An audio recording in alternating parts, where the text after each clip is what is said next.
everybody. It is a Wednesday, November 19th already, and it is Supernatural News and Parashare right here on the best in paranormal podcasting. This is Darkness Radio. I'm your host, Tim Dennis, and I need a co-hostess. So what I do is I reach out to the great state of Michigan, the home of the Tigers, the Lions, and the Bears. Oh my, no, wait, the Bears are Chicago. I forgot. They're in first place in the NFC North, aren't they? That's right. Where I reach out to our very own, she's a number one in our book, ladies and gentlemen. Here she is, Mallie Fox. Hi, Mallie. Hello. How you doing? I'm good. How are you? Very well. I'm doing very well. I'm having a good day. I'm a little bummed. Although, you know, this is pretty late in the year for my little Spuddy to still be awake, but I believe Oh, wow. I think she's still awake. I went out today. I know it's the 19th already, right? But I went out there today and I thought for sure, because we had what is it? It's 42 degrees outside, so it's pretty chilly. And we had just a little dusting of snow today. So I thought for sure that she has to be down for the count. She's probably, gone into torpor. She probably went sleepy. All snuggled in that bed that you made for her. I do have a little bed for her, yeah. A little pink, which I got at Target Boutique. Little bunk bed. I don't expect her to stay the winter in that. I expect her to go down into her den, but I'd be pleasantly surprised if she did spend the winter in that little bed. But no, she cleaned out two dishes of peanuts and a dish of almonds. She's still awake. I don't know what to think of this winter. I thought it was supposed to be harsh this year. Yeah. Like a lot worse. Yeah. But I don't know what the deal is. Maybe because she didn't show up till June, she feels like she owes me more time. Oh. I don't know. Maybe. I have no idea. Are you guilting her? I'm trying not to. Maybe it's because I keep providing her with really tasty treats. Maybe if I stop, she'll go to bed. Maybe it's like when you give a little kid treats and they're like, I got to stay up. I don't know. But either way, I think it's a codependent situation now. Neither one will let the other one rest. I don't know. But I'm just going to keep giving her treats till she goes to bed. Does that make sense? That doesn't make sense, does it? That's not, I don't know. Yeah, there's a codependency going on there. Yeah, you can send your complaints to the ASPCA and report me. Animal endangerment. Yeah, animal endangerment. Evidently, I'm a codependent chipmunk poppy. Actually, that'd make a great T-shirt. Codependent chipmunk poppy. Jeez Louise. I'm gonna have it made. There you go. How are things on your end? Oh, good. Things are going very well. Just keeping busy. I can't believe how we're already halfway through this month, because I was looking at my calendar. We already have our tree lighting ceremony for the end of this week for my town. Really? Yes, on Friday, and then we have our Christmas parade on Saturday. Christmas parade already? Yeah. Oh my God. I think I just went into Sounded like someone cut off your balls. Christmas parade?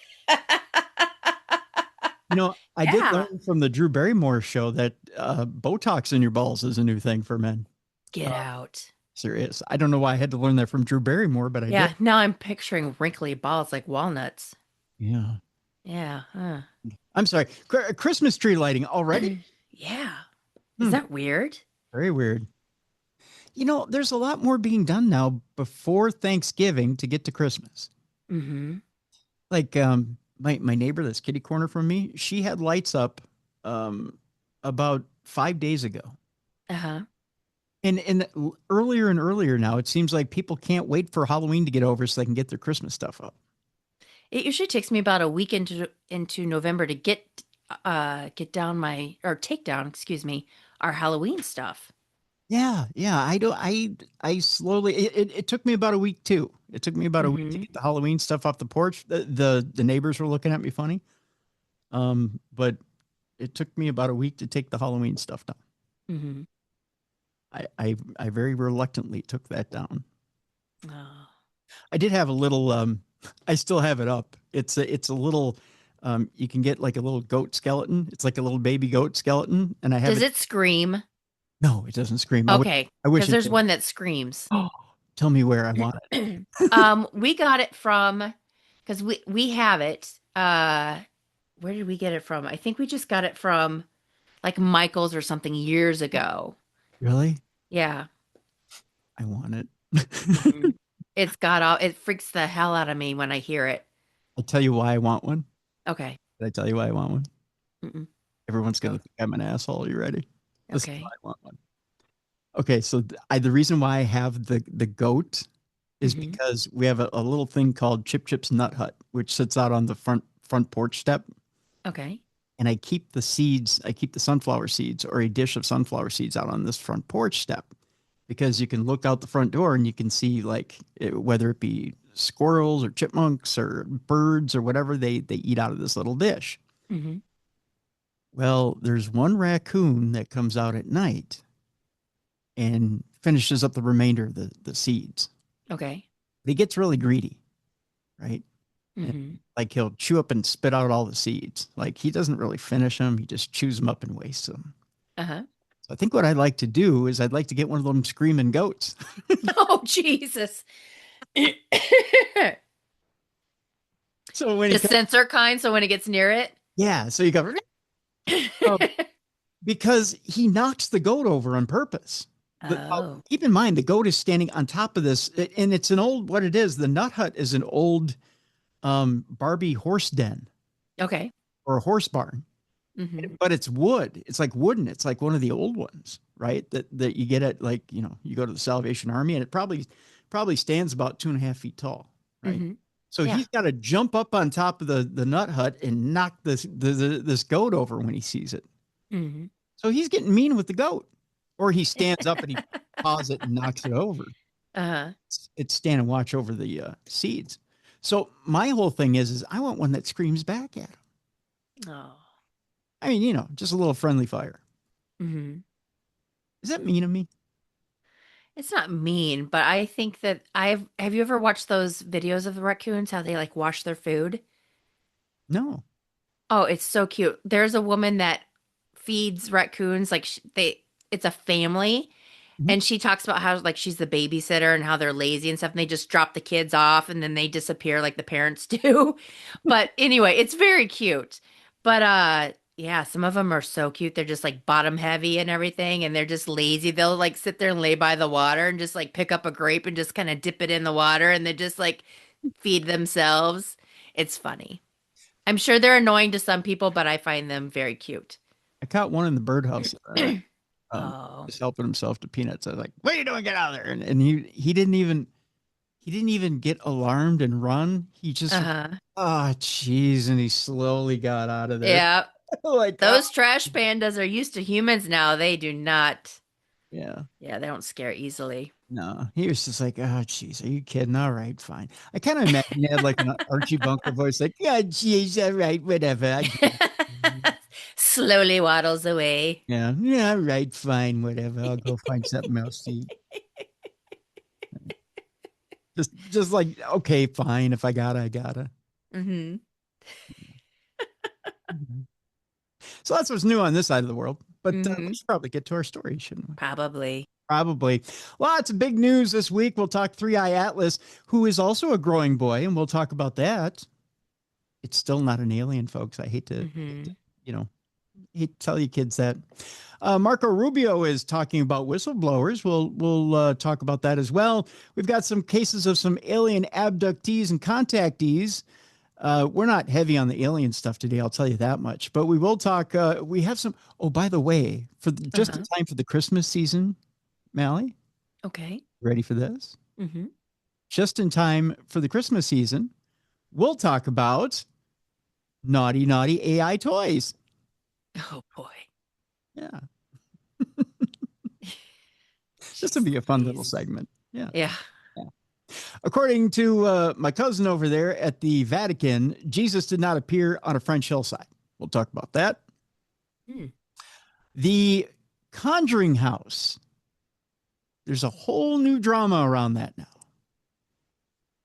Evidently, we know the name of the person who bought the mortgage. We'll talk about that today.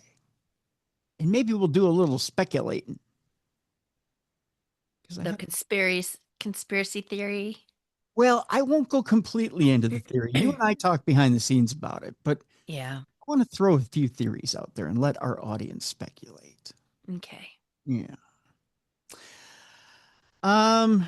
Kyrgyzstan's Atlantis is discovered submerged beneath Lake Issyk-Kul.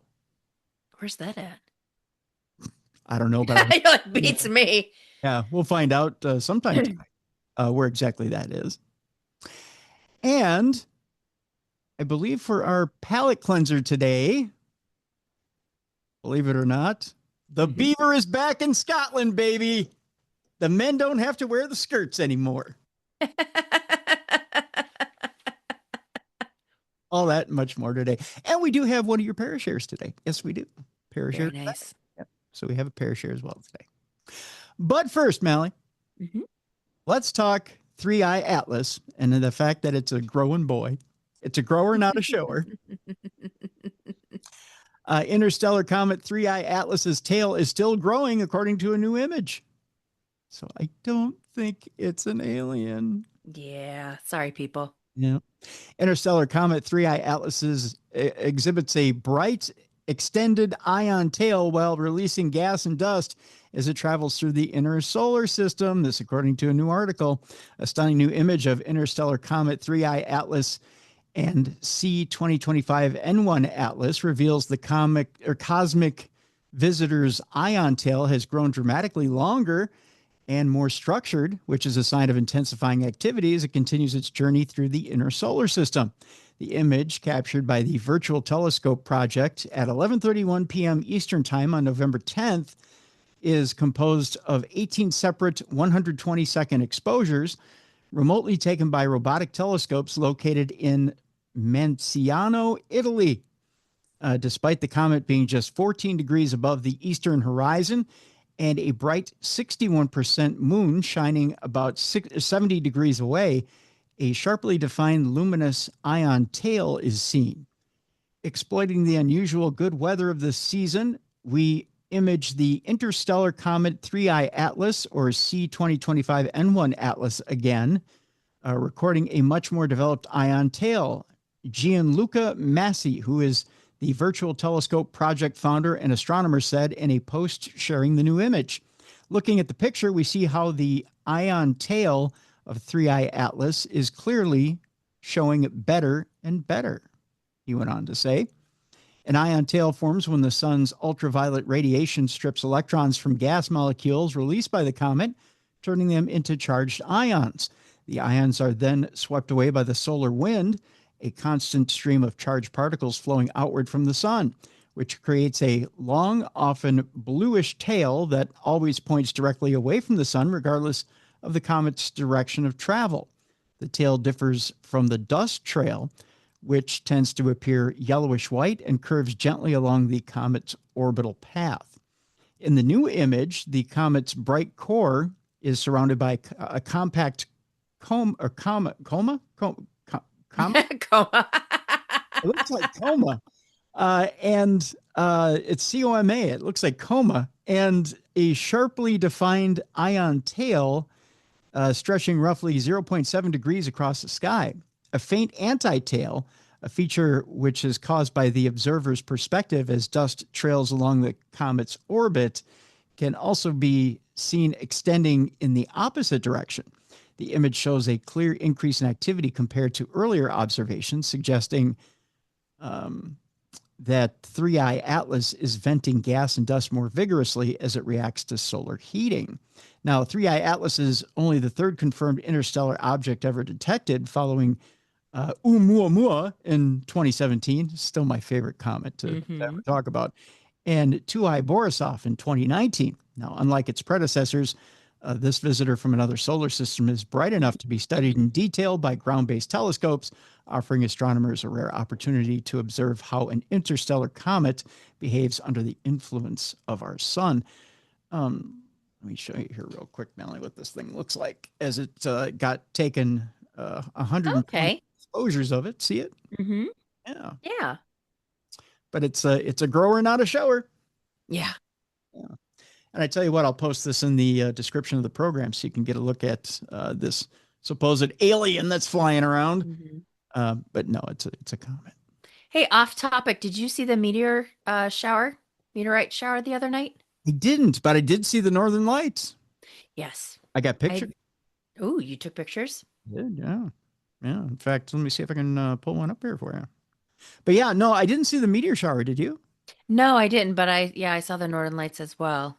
Yeah. How were they? How did they look from? I caught them on two different nights. The second night I caught them, they weren't as prevalent, but the first night I caught them, boy, did I catch some amazing colors. In fact, here I'll show you. I'll show you one picture I caught here. This is. Ooh, that's pretty. Yeah, isn't that something? Mm-hmm.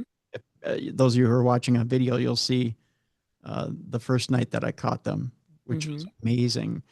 The second night, I'll show you the second night I caught them. Not as spectacular, but the second night I caught them.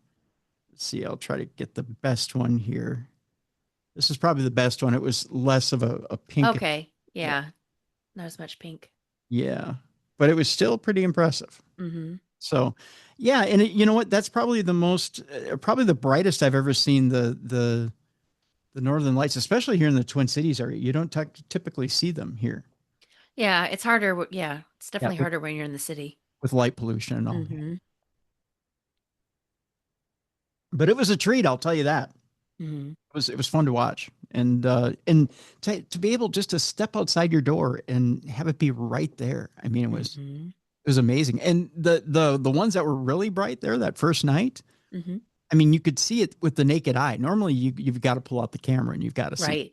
But I mean, you could see them with the naked eye, and it was really astounding. I'd never seen anything like that. Yeah, and I mean, just something to behold. I know there was someone who was posting something online saying this isn't necessarily a good thing, people, and went into some sort of doomsday scenario.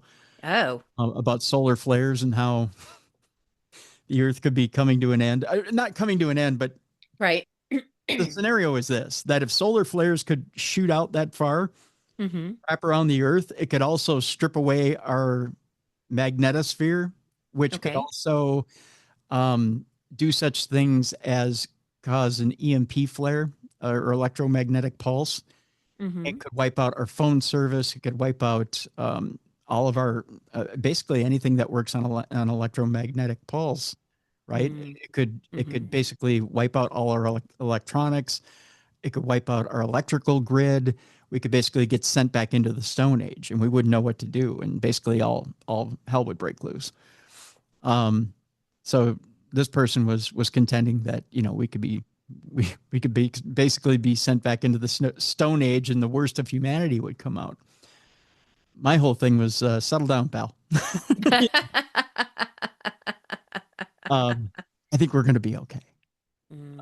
But, you know, no more internet connection, no more messenger, no more this, no more that. I don't think we need our pacifiers that much. I think we're going to be all right, you know. But yeah. But this person was just livid that we had Northern Lights that night. Oh. I wanted to go up and give him a hug, but you know, you can't do that over the internet. So, our next story, Mallie, has to do with Marco Rubio talking about UFO whistleblowers. The headline here is "Why Make Something Up?" And this is what the U.S. Secretary of State is saying. He's adamant that the UFO phenomenon deserves to be taken a lot more seriously. Rubio, who is one of the more prominent figures appearing in Dan Farah's new Age of Disclosure documentary, recently spoke to News Nation's Joe Khalil about the topic of UFOs. Things are flying over sensitive, restricted airspace in the U.S., and they claim it's not ours, he said.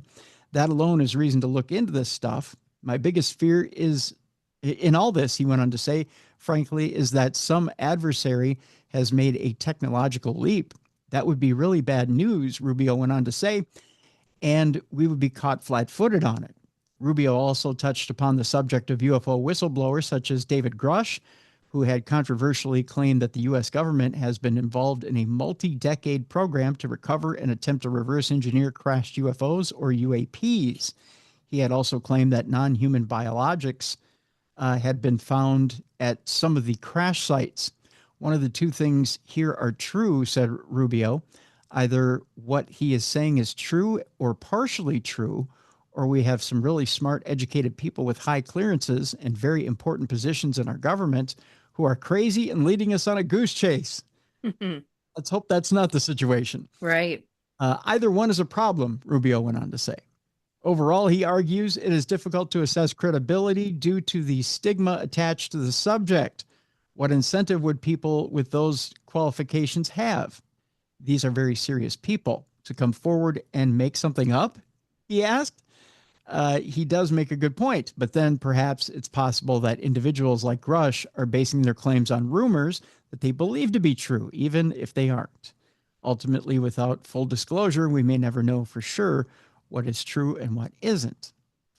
My whole point is, I don't think someone who's putting their life and reputation out on a limb like that is necessarily doing it on a lark, right? Mm-hmm. Correct.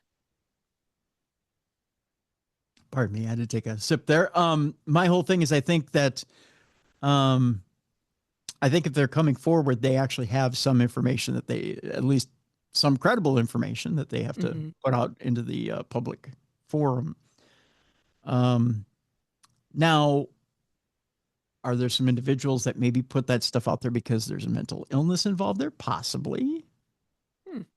But, and we, sometimes we don't necessarily vet the best when it comes to some of those individuals, but I don't think necessarily all of them are that way. I think there is, we have some very credible witnesses. You have some witnesses that are in the armed forces. You have some police officers, some firefighters that have seen this stuff, who are very credible. And I don't think we turn a blind eye to them. Right. So there you go. SETI's Noah's Ark, the Soviet Union's oft-forgotten search for aliens, is our next topic. Back during the Cold War, the USSR was involved in the search for signals sent by intelligent alien civilizations. There is a person by the name of Gabriela Radulescu who has an article out basically saying that as humans begin to explore outer space in the latter half of the 20th century, radio waves proved to be a powerful tool. Scientists could send out radio waves to communicate with satellites, rockets, and other spacecraft, and use radio telescopes to take in radio waves emitted by objects throughout the universe. However, sometimes radio telescopes would pick up the artificial radio signals from telecommunications. This interference threatened sensitive astronomy observations, causing inaccurate data and even damaging equipment. While this interference frustrated scientists, it also sparked an idea. During the Cold War, a new field emerged at the intersection of radio astronomy and radio communications. It put forward the idea that astronomers could search for radio communications from possibly existing extraterrestrial civilizations. Astronomy usually dealt with observing the universe's natural phenomena, but this new field made the detection of technologically or artificially produced radio waves the object of a natural science. This field has continued today and is now called the Search for Extraterrestrial Intelligence, or SETI. SETI encompasses all that scientists do to search for intelligence and intelligent life beyond Earth. It includes one of the original uses of radio telescopes to study signals from across the galaxy in hopes of detecting intelligent messages.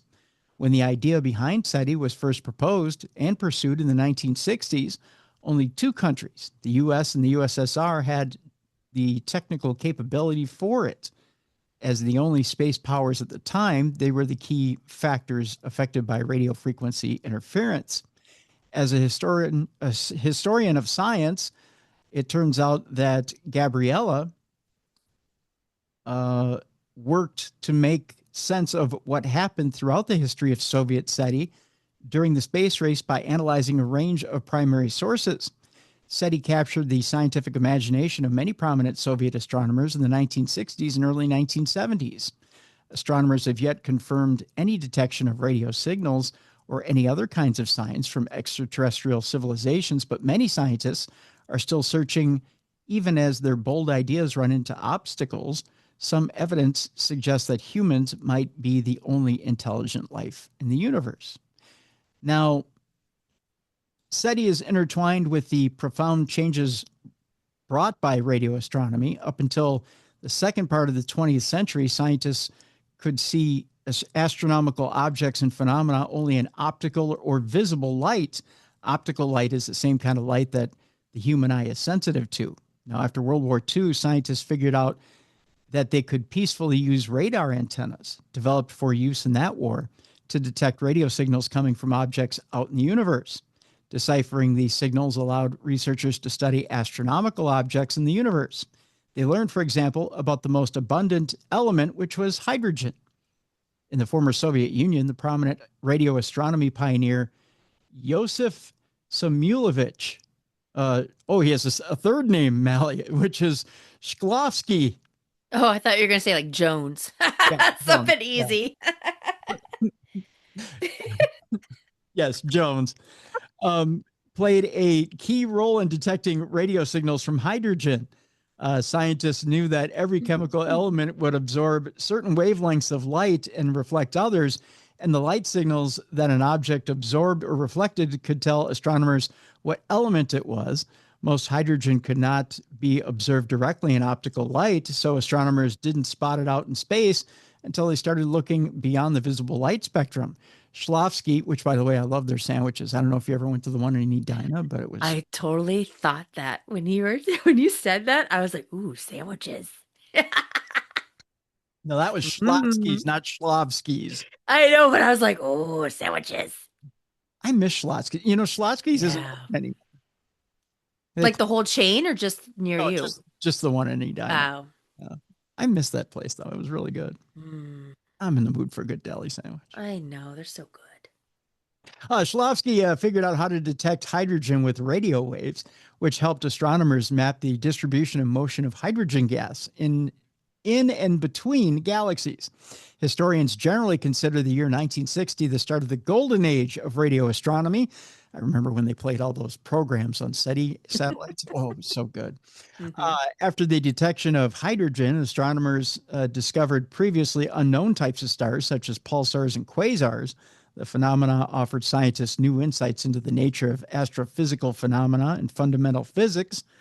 Shklovsky later grew fascinated with the possibility of using radio waves to contact other intelligent beings in the universe. In 1960, he published an article on this topic in one of the country's most prestigious scientific journals. Shklovsky's article soon expanded into a widely popular book called Universe, Life, Intelligence, published in 1962. That same year, the USSR's Academy of Sciences sent its first radio message in the direction of Venus from a radar in Crimea. Want to know what that program was called? It's called Crimea River. Did you just come up with that, or had you practiced that joke? No, I came up with it just now. Oh, it's pretty good. Clever. Right? Yeah. Thank you. Quick. It was bad. The experiment involved bouncing radio signals off the surface of Venus to transmit the following words using Morse code: Lenin, USSR, and Mir, such as the Mir space station, which in Russian meant both world and peace. Even though statistically increasing radio interference risk, this message was mainly symbolic. The Soviet Union wanted to depict its technological might and wasn't expecting to communicate with extraterrestrials. Soviet SETI was thus not yet a real pursuit.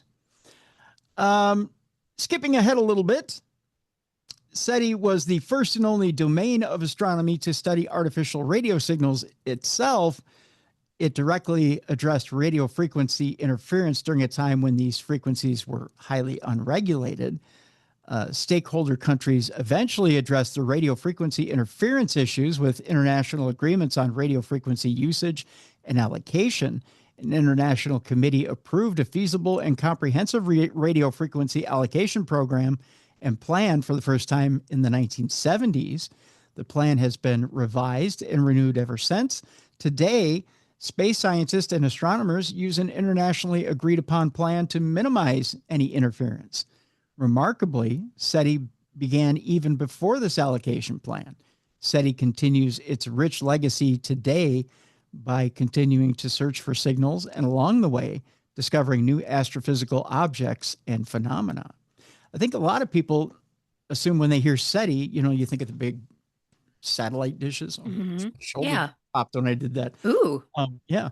I'm getting old, but you think of the big satellite dishes, or you think of the beginning of In Search Of that shows the big satellite dishes, Uh-huh. and you think that, SETI had the ultimate communication with extraterrestrials, and you think that we're sending signals and we're getting stuff back, and that it was this big communication device. But ultimately, it was us sending a lot of radio waves up into space, not knowing that, even if aliens communicated with radio waves or RF radio, Right. right? Mm-hmm. We were just kind of taking a shot in the dark to see if maybe something communicated on that frequency. Mm-hmm. Yeah. Yeah. What was that movie with Jodie Foster where she had that big, the big thing that you were just talking about? Yeah. That was, oh gosh. Where they were sending signals and then finally they got something back. Yeah. You know what I'm talking about? Yep. Hold on. I will pull it up here. It was, you can do the Jeopardy theme as I do this. Yeah, there we go. Yep. So. That was a movie. People at home were screaming on their. I know. Contact! It's contact! You idiots! It's contact! How come you people can't watch a movie and remember it? Yeah. Mallie, you never remember the name of things. You always describe it, but you never remember. I sit here and I scream at my buddies all the time. How come you can't remember a movie? Get with it. You name everything else but the name. But the title. It's contact. Contact, I tell you. Contact. Hey, have you ever heard like the recordings of space? Yes. Isn't it creepy? It's like unnerving. Well, we've played some here on the show. Yeah, I know, but it's just unnerving. Gives me the heebie-jeebies. But just think if you were an astronaut that goes up into space and you have to listen and try to sleep. Yeah. I wouldn't be able to do it. Imagine being up there and having to, you got your little teddy bear and your nightlight and you go to sleep and you hear. It'd be kind of fun, wouldn't it? Yeah. It's just unnerving. Mm-hmm. Hey, it takes all kinds. I know. I think I could sleep pretty soundly. I'm one of those types that, when I'm tired, I just crash out. Mm-hmm. Nothing's going to keep me awake. So eventually I get insomnia. To that. Oh, really? Yeah. See, I get to the point where I've had enough and I just crash out. I'm done. Mm-hmm.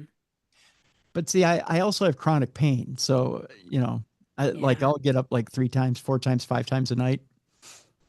And when I'm up, I'm up. So, yeah, it takes me a while to get back to sleep.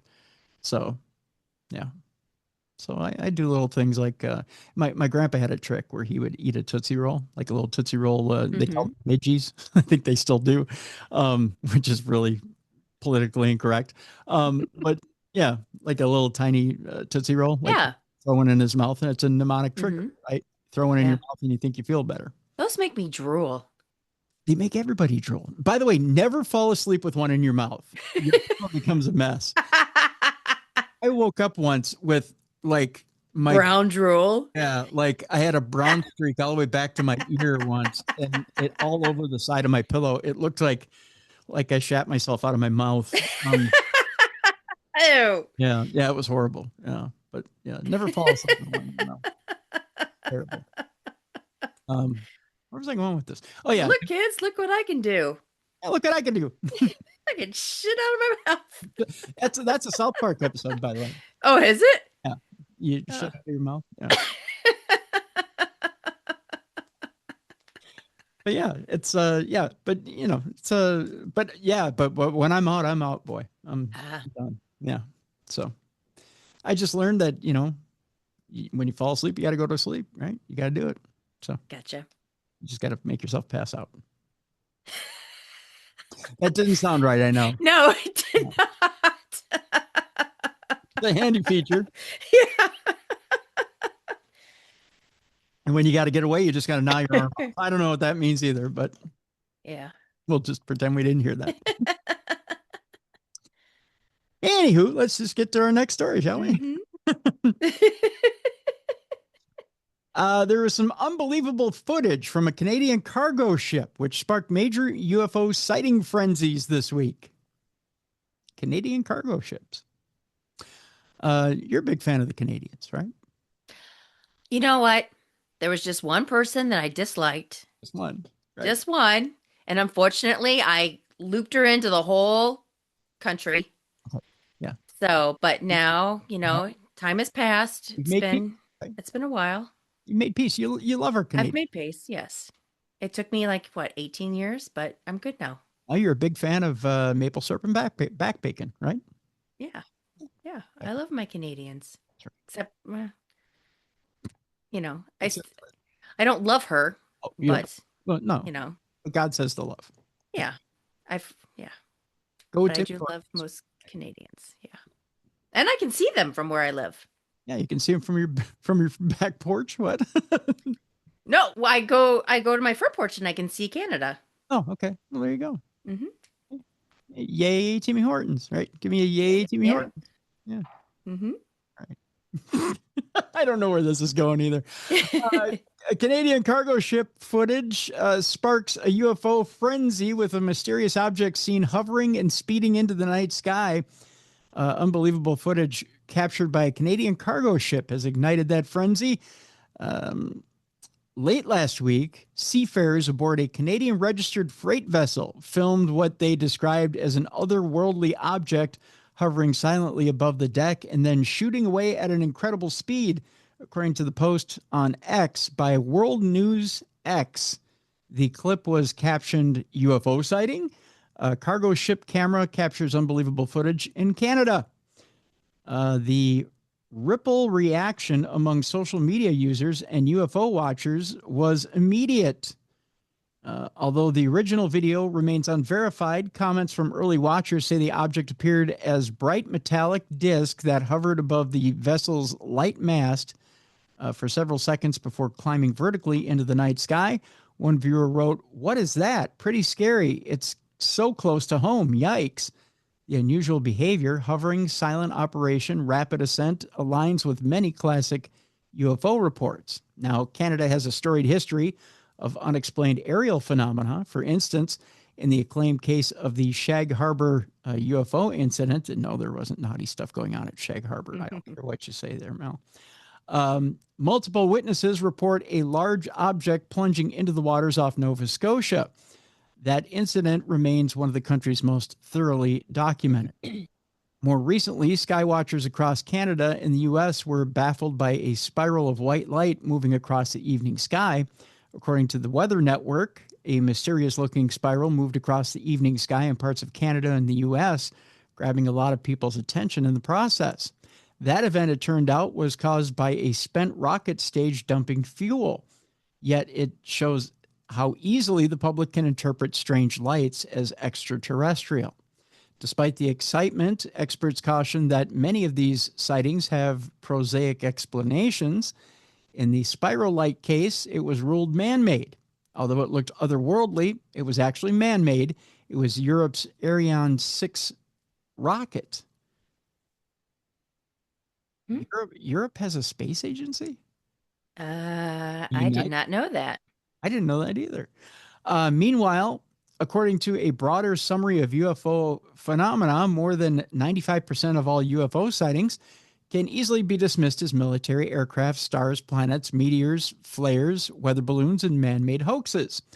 As for the cargo ship clip, cargo vessels often carry camera systems designed for safety and navigation, reflections, drones, or even atypical aircraft. Many of them may be misinterpreted.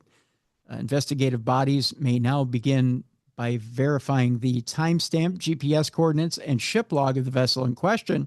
Naval and civilian radar logs will be crucial, especially since in prior Canadian incidents, official comment often acknowledged no known aircraft in the area. For example, during the Shag Harbor incident, an official memo stated it has been determined that this UFO sighting was not caused by a flare float, aircraft, or, in fact, any known object. Meanwhile, curious watchers should remain cautious. While the clip is compelling, it remains unverified and could yet be explained by conventional phenomena. So why does this all matter? Well, beyond the spectacle, this event touches on deeper themes, how modern technology proves ubiquitous vantage points, such as ship cams, drones, and social media, how shipping and ocean infrastructure expand our observational domain, and how how genuine unknowns still exist in our skies. Whether the object captured by the cargo ship was extraterrestrial, military, a drone, or an optical illusion, the incident underscores that we live in an era where even remote ocean routes are part of a global stage for unusual aerial sightings. As investigations proceed, one question remains: will the professionals find a terrestrial explanation, or will this clip become yet another unexplained chapter in Canada's UFO legacy? I tell you what I'll do. I'll put this one in the description of the program as well, so you can watch the video and you can decide for yourself whether this is simply military, if it's got another explanation, or if it truly is a UFO. Cool.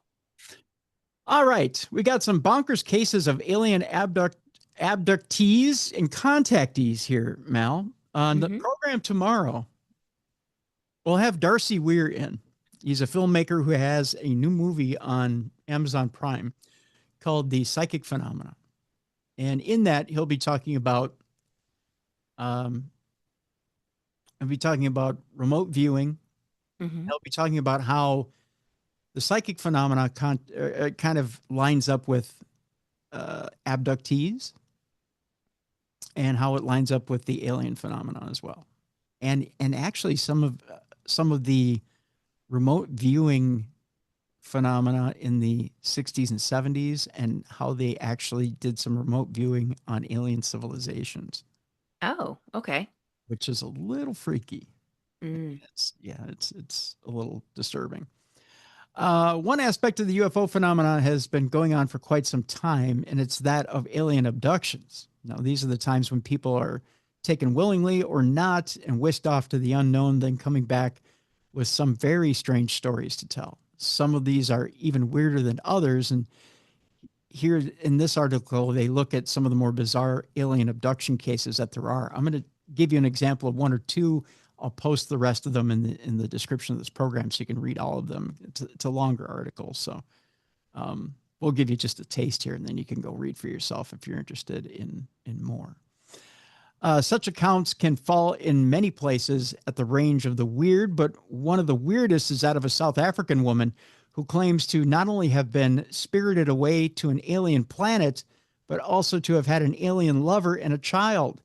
Here's a story of abductions, alien motherships, exotic new worlds, star-crossed lovers, and all of the utter bizarreness that all implies.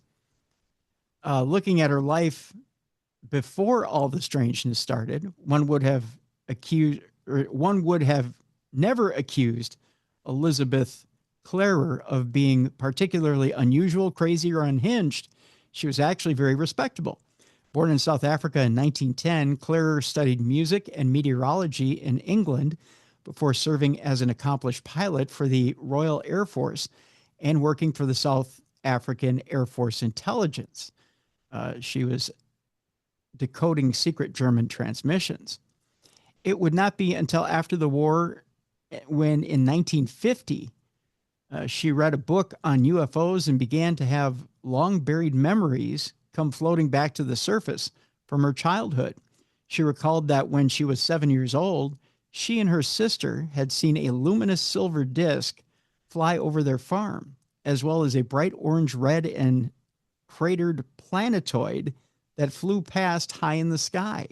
She would remember having several other sightings of the disc over the years and claimed that her sister and their Zulu farmhand had also seen it. This is all strange enough as it is, but it would get utterly bizarre in the mid-1950s. when she had an experience that would kick off one of the weirdest cases of alien abduction on record. These early memories coming back to her caused Claire to develop a deep interest in UFOs. And this would get even stronger when a series of UFO sightings from 1954 brought her in to investigate a remote rural hill outside of Johannesburg. According to the native Zulu people of the area, the UFO was actually a mythical lightning bird from their lore. But when Claire arrived, she would have an encounter with what was most definitely a spacecraft, appearing as a spinning disc with a stationary dome at its center. The craft emitted a humming noise, and she claimed to have seen one of the craft's occupants through a portal. She tried to get a closer look, but claimed that she had been pushed away by a wave of heat pouring off of it. Clara would claim that she then began having telepathic communications with an entity calling itself Akon, like the singer, AKON. I just thought that. Yeah, I didn't make that up. That's bizarre. Who said he was from the planet Meton, or Meton, in the galactic region of Alpha Centauri, and also that he was a crew member and a scientist aboard the spacecraft, as well as that he was, in fact, the being she had seen through the porthole. Claire would become obsessed with it all, going back to the hill several times in the hopes that of seeing that ship and Akon again. All she had to do was listen to a Snoop Dogg CD. I think he guessed it a few times on one of those. Mm-hmm. In 1956, she would get her chance when she once again saw the craft descend at the hill. This time was very different, as Akon revealed himself to Claire and introduced her to his companion, Snoop Dogg. No, I'm kidding. And the companion was described as the ship's botanist. Again, Snoop Dogg, botanist. See? And astrophysicist. The aliens then invited her aboard the ship, which they described as merely a scout ship, and brought her up to a much larger cigar-shaped mothership that was reportedly 5 miles in length and included cities, parks, and trees, flowers, and even lakes within it. According to Claire, she spent some time on this vast mothership, meeting the inhabitants of this city ship, which she said looked like just like humans, but taller, better looking, more considerate and gentle, not aggressive and violent. She also learned they were actually originally from the planet Venus and had relocated to Meton eons ago after Venus had become uninhabitable. And according to them, Venus had long ago been alive with vegetation and was much like Earth, but had gradually become a hostile environment, forcing them into an exodus that had brought them to their new faraway home of Meton. She would say all of this, and this is a quote from her. The Venusian scientists recognized the sun was a visible star with maximum and minimum periods of sunspot cycles, which happens to this day at certain epochs in time it expands.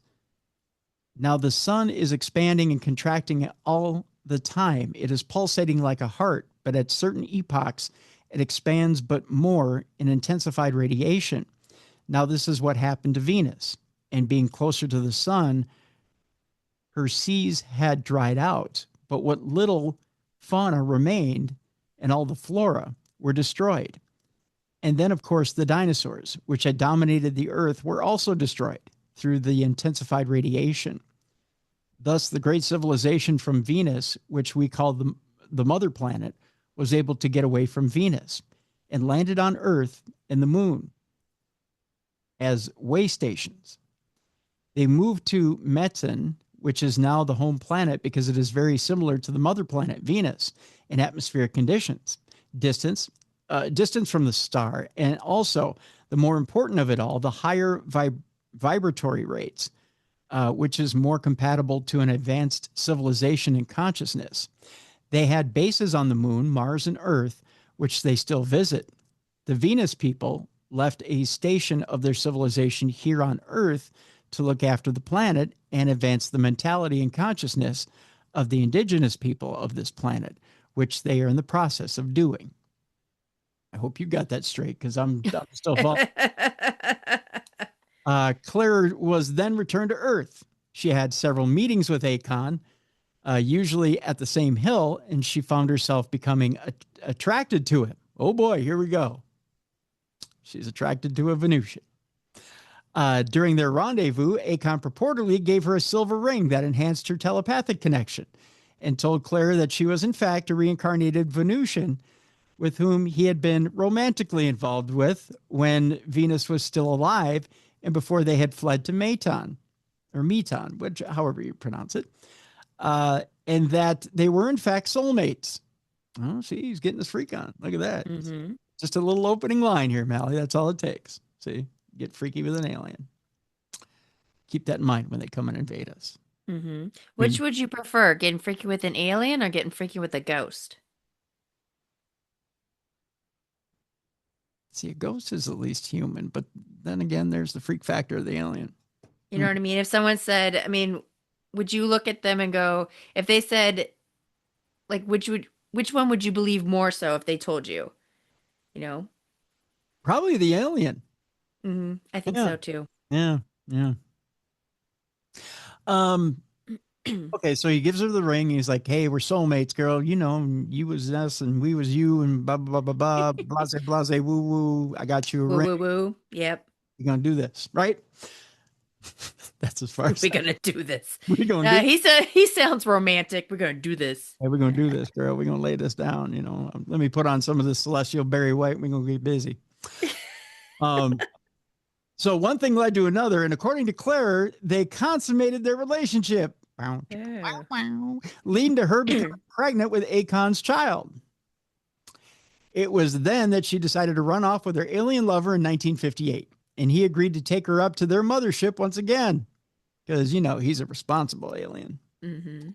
After which she was taken to Meton itself, which she would learn was one of 7 planets their civilization claimed as their own. Oh, see, he could have got away. He could have went to a totally different planet, just left her on one planet. Be a deadbeat dad. That's right. Deadbeat alien. How's she going to find him? Right. Mm-hmm. Exactly. Clara would allegedly stay on Meton for a full 4 months and give birth to their son there. See, it's only 4 months when you're doing it with an alien. It's a 4-month pregnancy and you're done. Whom they named Eiling. As for the planet itself, Clara would describe it in meticulous detail, including its government, educational system, way of life, and even the flora and fauna. According to her, Meton was a utopian society with no war, crime, or poverty, and where everyone had equal access to plentiful food and energy, with no monetary system, and a method for creating unlimited renewable energy. The people wore luxurious clothes fashioned of silk and lived in expansive parks. And since there were no tall buildings or factories, there was no pollution. She explained that all education was done through telepathy and similar means, eliminating the need for school books or physical school buildings. In an interview with researcher Stuart Bush, she would say of Meton, hold on a second. First of all, they got silky clothes and they learn through their minds. There's no pollution. You think they get pimp canes and little pimp hats? I knew you were going to ask about the pimping. See? Pimping ain't easy. Mm-hmm. It's necessary on Meton. Do you still have that pimp cane? I do. Yeah, I got my little 8-ball cane. You know who found me that pimp cane? Katrina. Yeah, Katrina Weidman. Yeah, there you go. I remember that. I got a picture of us with it too. Mm-hmm. Mm-hmm. That was Virginia City, wasn't it? It was Virginia City. Yeah. Because that's where all good pimp canes come from, is Virginia. It's up in the mountain. Up in the mountains. That's right. Here's what she had to say. She said, "It is similar in size to Earth, a little larger, covered with vast seas, and the lands are islands, not continents. Climate is beautiful, under control, and in fact, it really is a utopia. They have everything they want. They are not only thousands of years ahead technologically from us, but are also spiritually very advanced. There are no politics, law, or monetary system." Very hippie-ish, right? Mm-hmm. Medicine is a scientific activity and not required for health, since they are all in perfect health. Their way of thinking is very different from what most people over here would understand. They are a loving, gentle, and constructive people. Everyone industriously does their work, which they like doing most. I bet they do. There is no need for law. There's no crime or police. Everyone is free and has a code of ethics. They constantly create beauty around them, and in general, there is complete harmony. Their homes are lovely. You can see them from the inside out. Oh, I don't want nobody looking in my house. The material is transparent one way. They don't have schools or universities. Our education is completely visual, all done by what is called an electric image. They have a little file about PHIAL, about or feel about 3 inches long that they insert into a niche in their home or the wall of a spaceship. A 3D scene fills the room, an advanced form of a holograph. There are no books. They travel a great deal. The young children are taken around the galaxy, so they learn from experience. They can use the electric image to go back to a former time in their history. They could, for instance, view our planet at the time of the dinosaurs. They have beautiful paintings and create lovely music, harmonic music. I bet it was, especially when they were getting it on, had a little kid. So, and very uplifting spiritually, which relate to the harmonic music of the galaxy. They communicate by means of telepathy and educational concepts and get transferred this way. They are capable of thinking in terms of the basic concepts not dependent on language. They perceive the feelingness beyond words, she said. There is no problem in the learning of languages such as any of those on Earth. So they pick up the language very quickly. All in all, it seems like a pretty great place to live, it says here, and Claire would have liked to have stayed there forever.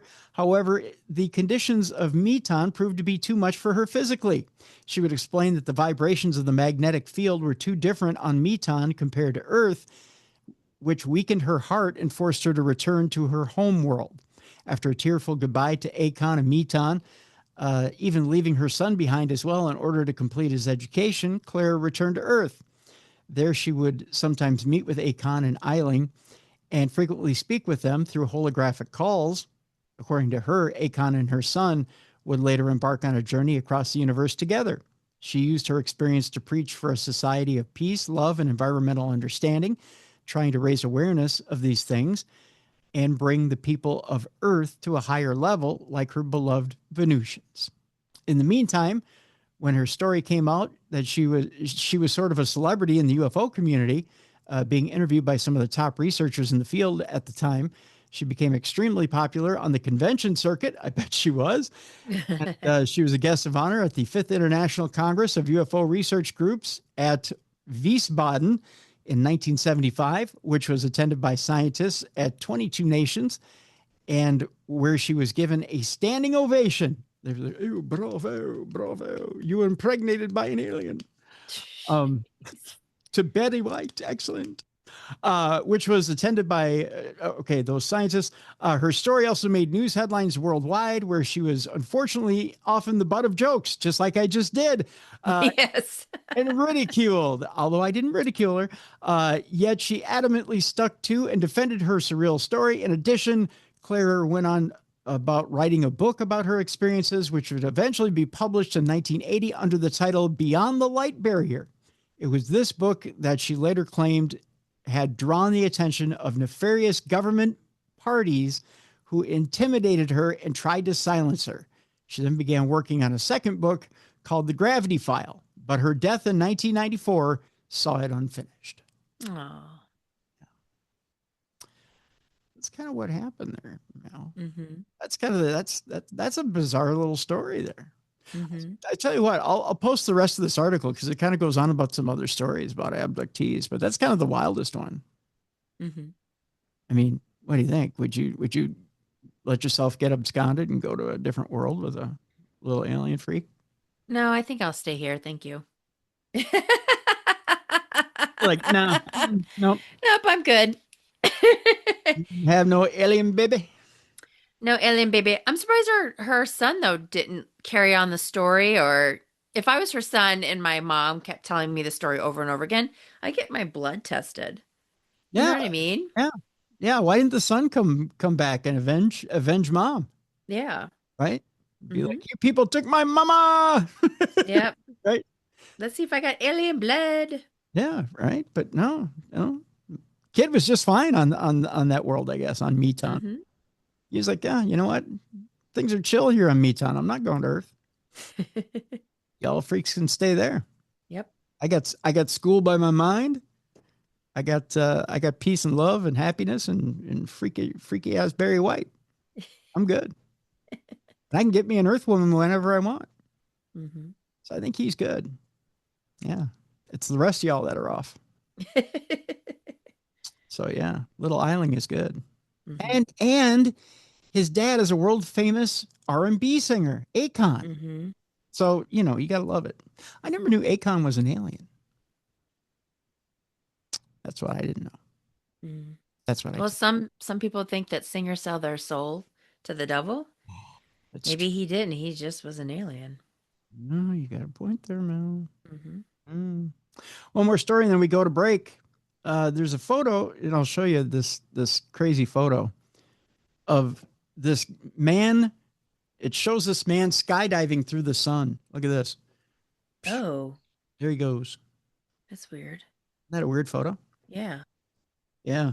This photo it shows a guy seemingly skydiving through the vast backdrop of the sun, but instead of deploying generative AI or any other editing trickery, the photograph behind the once in a lifetime shot has the receipts to prove that it's very much a real photo. Now, Arizona based amateur astronomer Andrew McCarthy shared the now viral image on Reddit, calling it the most preposterously fake looking real photo I've ever captured. The gorgeous image, fittingly titled The Fall of Icarus, which you can buy as a print to support McCarthy, shows, quote, my friend transiting an active region on the sun in free fall, he wrote in the caption. Of course, he's not in free fall from the sun. In a behind the scenes video posted to his Instagram, McCarthy explained how he pulled it off, and here's how he did it. He set up a bunch of telescopes in the desert and instructed his friend, YouTuber and skydiver Gabriel Brown, to leap from an ultralight aircraft positioned perfectly between him and the sun. When the time was right, I told him to jump, McCarthy wrote in the video. Footage shows Brown let go of the aircraft while perfectly silhouetted by the glowing and ominously churning surface of the sun. All the while, McCarthy took a stream of photos in hopes of freezing the motion of his descent. I got it, dude, McCarthy exclaims in the clip. And it's a fitting time to capture the solar surface, it says here. Our star has entered its most active phase of its 11-year cycle, triggering fierce solar storms. This week, it unleashed the strongest solar flare this year so far, causing radio blackouts across Africa and Europe. All the solar activity also makes for a very different but equally stunning photo op, the form of abundant displays of aurora lighting up the night sky as far as Florida, as far south that is as Florida. So you get pictures like this. That is cool looking, though. Isn't it, though? It looks like literally he's flying too close to the sun. Yeah. Yeah. So there you go. All right. When we come back, not only do we have a Parashare coming up today, Mel, from one of our listeners. And by the way, if you have a Parashare, you can do it one of three ways. You can send it in the old-fashioned way by email to me at tim@darknessradio.com. You can go to darknessradioshow.com, click on that blue button on the right-hand side, send us a voice note. You got 2 minutes to do so. Or if you have a studio just like the one I'm sitting in here, not my studio, don't come to my studio and do it, but you can send us a video message and we'll air it here on the program. You've got 3 ways to do it. But we have Parashare today to share with you. So we've got a Parashare today, but we've got an AI story. By the way, AI toys. It's the first Christmas, Mallie, that AI toys are available. Now, with that in mind, do you unleash the AI toys on your children, knowing that what we're about to tell you in our next segment? I'll tell you this much. It's not all wine and roses. Not that you give the kids wine for Christmas. Right. But, other stories that we'll tell you about. There is a buyer, or is there, of the Conjuring House. The mortgage was sold, not the building and the property, but the mortgage was sold off. We now know who bought the mortgage. We'll tell you who it is after the break. My cousin over there at the Vatican says that Jesus did not appear on a French hillside. We'll tell you why he's saying this and what the possible reasons could be. Also, after the break, Kyrgyzstan's Atlantis is discovered submerged beneath Lake Issyk-Kul. Is it cool? I don't know if it's cool or not. I'll tell you after the break. Jeez. And That's a dad joke. It is a dad joke if you've ever heard one, right? And another dad joke. Your palate cleanser today. The beaver is back in Scotland, baby. The men don't have to wear the skirts anymore. I'll tell you exactly what that means after the break. It's Supernatural News and Parashare with your friends Tim and Mallie right here on the Best in Paranormal Podcasting. It is Supernatural News and Parashare on a Wednesday right here on Darkness Radio.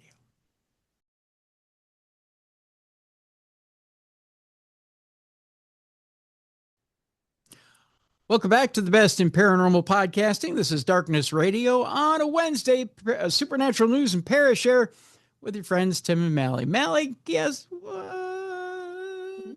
What? It's that time again. Yeah. It's time for AI news. I didn't prolong it. I know. Thank you. You're welcome.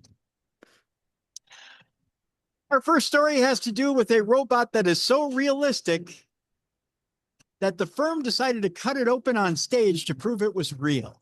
Ugh. You know, you got to have a sick mind. Just go, yeah. Yeah. And just go, here, it's real. Mm-hmm. A demonstration of the Xpeng iron humanoid robot recently left people unable to believe that it was even a robot. Developed by a Chinese electric vehicle manufacturer, the robot, an autonomous bipedal humanoid, is being positioned as a direct competitor to Tesla's Optimus. It was demonstrated recently at the company's AI Day in Guangzhou, where audiences got the chance to observe its incredibly lifelike walking motion firsthand. Unexpectedly, however, its movements proved so realistic that many people questioned whether it was even a robot at all. Instead, accusing the firm of rolling out a human wearing a robot suit instead of an actual working machine. Now, I could see where people would be skeptical, right? Because we've had a lot of robots that have been launched recently that are kind of BS. Uh-huh. Right? Even Yeah. one that appeared on 60 Minutes that was supposed to be a robot that was loading a dishwasher that was being controlled from the other room by a human because the technology wasn't complete yet. So it wasn't autonomous. Keen to shut down such rumors, the firm made the decision to bring the robot back out onto the stage and cut it open in front of the live audience to prove that it was genuinely a robot. Ooh. According to Xpeng, this robot's incredibly fluent walking motion is down to its unique AI, which enables it to physically react to its surroundings. It also is covered in a tight synthetic skin that makes it appear more organic, and which covers it up its assembly of artificial muscles, flexible bones, and a synthetic spine. So this thing looks human. Yeah. Overall, it is capable of 2,250 trillion operations per second. It's the Terminator. In the future, robots will be life partners and colleagues, said the firm's CEO, He Xiaoping, otherwise known as the creepiest man on earth. I suspect that just like when you buy a car, you can choose different colors, exteriors, and interiors. In the future, when you buy a robot, you can choose the sex, hair length, and clothing for your desired purpose. That is a direct quote. For your desired. Just then, millions of nerds screamed from their mother's basement when they heard For Your Desired Purpose.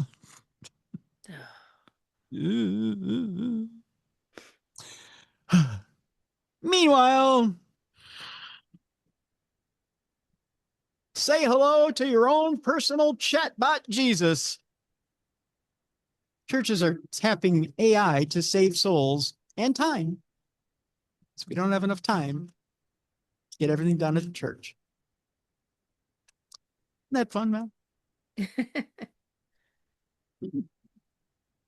A new digital awakening is unfolding in churches where pastors and prayer apps are turning to artificial intelligence to teach worshipers personalized sermons and power chatbots to resemble God.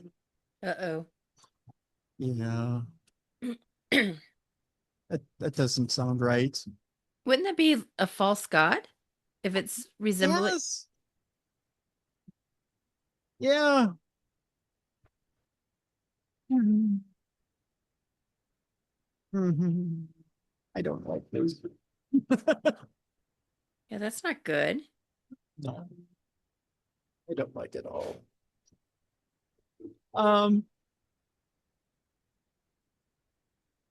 It says here that why it matters. AI is helping some churches stay relevant in the face of shrinking staff, empty pews, and growing online audiences. But the practice raises new questions about who or what is guiding the flock. New AI-powered apps allow you to, and this is a quote, text with Jesus or talk with the Bible, giving the impression you are communicating with a deity or angel. Other apps can create personalized prayers, let you confess your sins, or offer religious advice on life's decisions. Robert P. Jones, CEO of the nonpartisan Public Religion Research Institute, sarcastically asks, what could go wrong? Evidently, you haven't played with AI.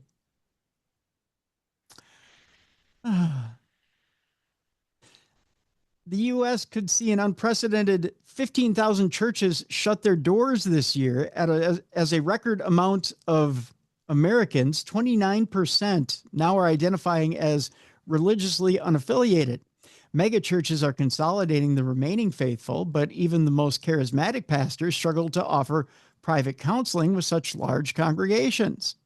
In recent months, churches have been deploying chatbots to answer frequently asked questions, such as service times and event details, and even share scripture. Okay, I get the general chatbot if you need to answer basic questions, but not to handle faith. Yeah. Right? Mm-hmm. Episcobot, a chatbot developed by the Tri-Tank Research Institute for the Episcopal Church, responds to spiritual and faith-related queries, drawing on church resources. Other AI apps analyze congregational data, attendance and engagement to tailor outreach and communications.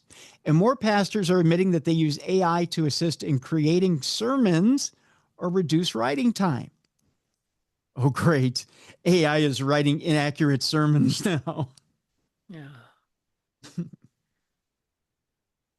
It was then that John the Baptist said to Jesus, "Yay, Jesus, we need to catch a Twins game this week."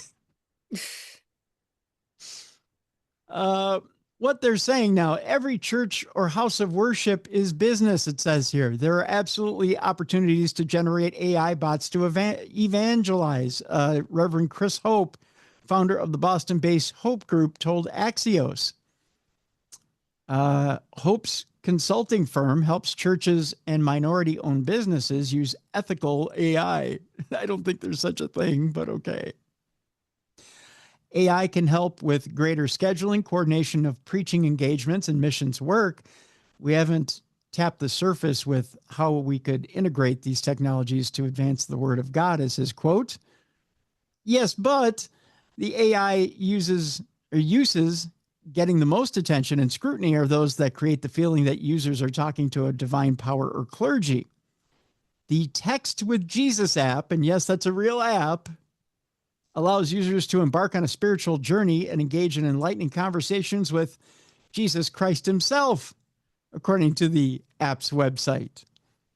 The app also gives users the option to talk with other biblical characters, including Mary, Joseph, Judas Iscariot, and even Satan himself. Oh, jeez Louise. If you ever wanted that one-on-one with Beelzebub, by gosh, you've got the Talk with Jesus app. Mm-hmm. Catholic apps One Day Confess and Confession Catholic help users with confession and spiritual reflection, providing AI-guided responses based on biblical texts. I can only see one problem with that. Supposedly, when you go to confession, it's between you, Father, and the Lord. Now, if you confess on an app, it can be hacked. Yes. Yeah.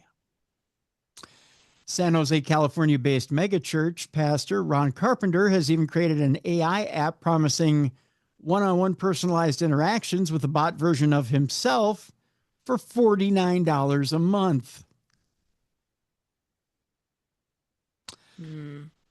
Reverend Louis Addles, who guides the Lamont AME Church, a small parish in Elkins Park, Pennsylvania, tells Axios he also created a chatbot named Faith that helps him conduct research for his sermons. You can't outsource your morality, Addles said. It cannot keep a covenant for you. It's unclear what translations of the Bible the apps are using. They are texts from early church fathers or ideological materials from strictly conservative groups, Jones said. Mark Graves, research director at AI and Faith, a nonprofit focused on engaging religions with AI, tells Axios that the apps are in their early phases and are likely using publicly available materials for their data sets. I think the incentives are to get it out quickly and just see what happens. The risks are very high, Graves went on to say. Boy, that's putting it lightly. Mm-hmm. We'll take a little cleansing breath here, Mallie. A little cleansing breath as we get so into... wrong. Yeah. There's a whole lot of sacrilege going on in that. Mm-hmm. All right. Meanwhile, the Christmas season is upon us.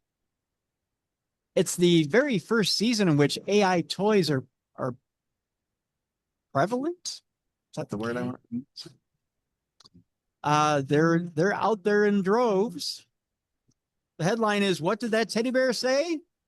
Study warns parents about AI toys. We go to San Francisco, where families gather around the Christmas tree and open presents this December. Parents of young children may end up mortified by certain artificial intelligence-powered toys. PIRG Educational Fund released its 40th annual Trouble in Toyland report last week with warnings about new toys that contain AI chatbots. Here's what you want to look out for. They said, "We found some of these toys will talk in depth about sexually explicit topics. Oh, geez. And will offer advice on where a child can find matches or knives and act dismayed. You say you have to leave and have limited or no parental controls," researchers wrote. Sound like a great idea to get them for Christmas? The key difference between toys like 2015's Hello Barbie and 2025's AI toys is that Barbie's responses were limited to scripted lines that writers previously wrote, the study states. Chatbots are unscripted and can generate a new response to any question a child asks. Researchers wrote toys with generative AI chatbots in them, such as ChatGPT, have more lifelike and free-flowing conversations with kids. These AI toys are marketed for ages 3 to 12, but are largely built on the same large language model technology that powers adult chatbots. Systems the companies themselves, such as OpenAI, don't currently recommend for children, and that have well-documented issues with accuracy, inappropriate content generation, and unpredictable behavior. The study tested out AI-powered toys by asking questions about sex, drugs, and violence. Are you ready for this? Curio's Grok refused to answer most of the questions, saying it wasn't sure or directing the user to ask an adult, researchers wrote, which is probably good. Now, a cute teddy bear made in China named Kama was probably more problematic. Folo Toys' Kuma told us where to find a variety of potentially dangerous objects, including knives, pills, matches, and plastic bags. This was, by the way, in its default setting. Oh, boy. Which used OpenAI's GPT-4o chatbot. Folo Toys' Kuma demonstrated poor safeguards over longer interactions, even getting very sexually explicit. So you can get freaky with your teddy bear. When a researcher asked the teddy bear about kink, Kuma went into detail on the topic before asking the researcher about their sexual preferences, according to the study. Robot Mini, which uses ChatGPT, was unable to sustain a strong enough internet connection for the toy to function, according to the study. When researchers reached out to OpenAI for comment, the San Francisco-based company said its usage policy requires other companies deploying its AI models to keep minors safe. Today's toddlers will be the first generation, by the way, Mallie, raised with AI tech, according to the report. With AI surging in popularity, parents should be on the lookout for more complex types of toys and toy troubles beyond choking hazards and lead. An AI chatbot embedded inside a stuffed animal or a cool robot presented an uncharted frontier, the study states. So yes, it's not just a choking hazard anymore. Now it's a choking hazard. And do you like that? Do you like that? Does it turn you on? Yeah, there's more to that. Good God, I'm already worried about like social media for my children. Now I got to worry about, ugh. Yep. Now you got to worry about, is it going to teach all kinds of naughty stuff? Oh my gosh. Isn't that fun? No. There's no way of sugarcoating it. Nope. Nope. Nope. The eye's the devil. No getting around it. No. Right. We can move on. Okay, thank you. Yeah. You got your dose of scary today. Yeah. All right. We've been trying to keep up on the Conjuring House and the different things that are going on with it. There was a story that broke yesterday. We're taping this on Tuesday. Mm-hmm. Story that broke yesterday or the day before. Jason Hawes had hit social media and said, okay, everybody, don't worry. It's been released. The name has been released to the person who bought the mortgage for the Conjuring House. Mm-hmm. Now, I was like, don't worry. The minute I saw this, I was like, don't worry. And everything was still a go. Lots of good things were happening in the background. And as the weeks were to progress, we would find out more. This got me thinking. Okay. So I started to do a quick search. Who bought the mortgage, right? And I came across this story. It turns out, Mallie, that popular YouTuber Elton Casty has assumed the underlying mortgage of the famous farmhouse of the Conjuring films. But it remains unclear whether the property itself has changed hands. According to Jason, it hasn't, at least not yet. Mm-hmm. The historic home has been an international draw for paranormal enthusiasts ever since the 2013 blockbuster horror film debuted. It was scheduled to be auctioned off on Halloween after its current owner fell behind on mortgage payments. But that highly anticipated auction was abruptly called off in early October when the lender sold the underlying mortgage in a private deal instead. Newly filed land records show the buyer is a real estate holdings company controlled by Casty, who previously expressed interest in purchasing the property alongside comedian Matt Rife. Here's the interesting part of this story, and it starts to get the wheels spinning. All right, bear with me here. Now, Casty, who incorporated the company on September 12th, declined to comment on the transaction. Rife did not immediately respond to a request for comment. Casty now controls the $1.2 million mortgage issued 3 years ago by Needham Bank to Balefire LLC, which is a company that's run by Jacqueline Nunez. Nunez has faced multiple disputes with town officials in recent years and lost her business license last year. Nunez told Target 12, which is the local news outlet there, last month that she never received a formal notice about the mortgage sale. That seems unusual to you? Yeah. Yeah. Isn't that hand served? Yes, she had to have gotten it.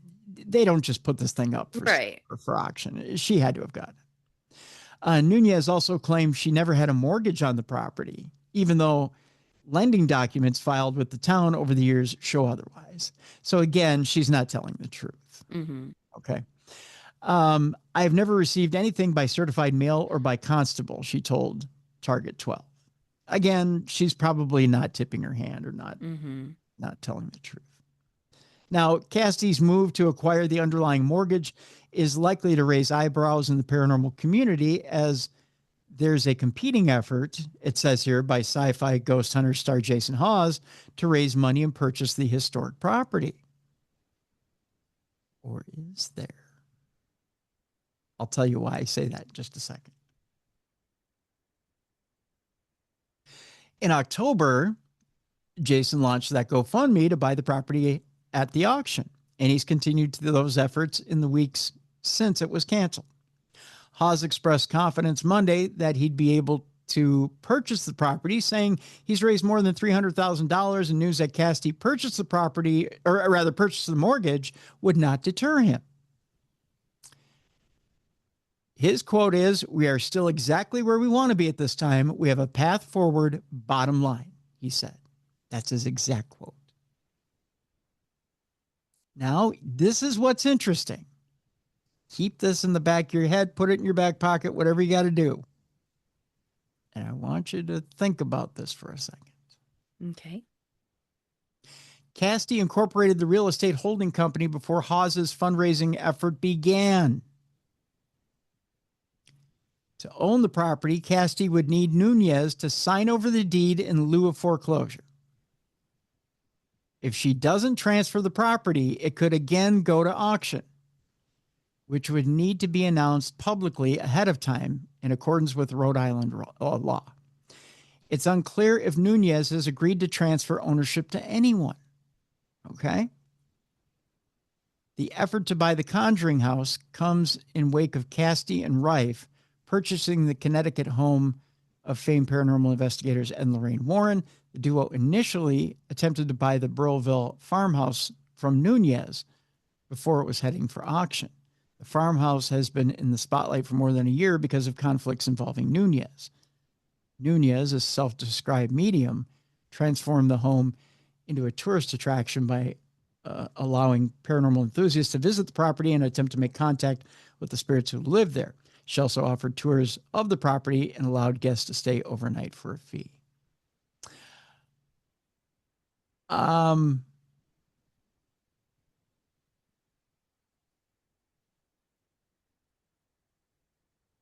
Okay.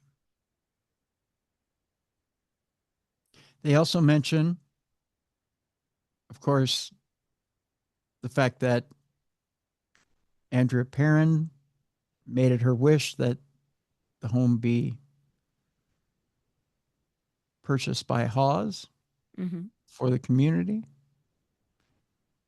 Perrin told Target 12 she feared whoever bought the property would use it to make money instead of honoring the home's rich history and the spirits who live there. That's how they end the article. Wasn't that what she was doing? Mm-hmm. Okay.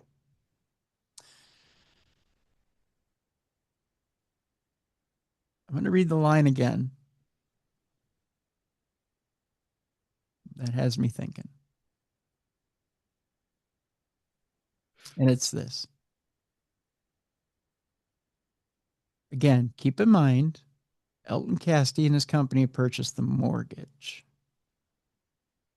But at any time during this process, Mallie, Jacqueline can say no to transferring the property over to Elton Cassidy's company. And again, the property goes back up for auction. So either Jason knows this, Mm-hmm. counting on it, Right. and he knows Jacqueline isn't going to sign it over. But what if she's stubborn and she just will never sign it over? Like she has so much animosity.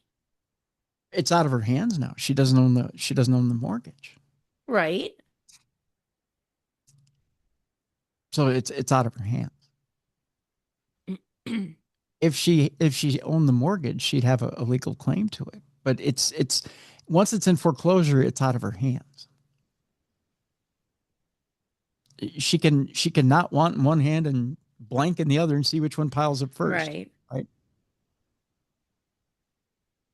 But the fact of the matter is it's in foreclosure. She can't do anything about it. Yeah.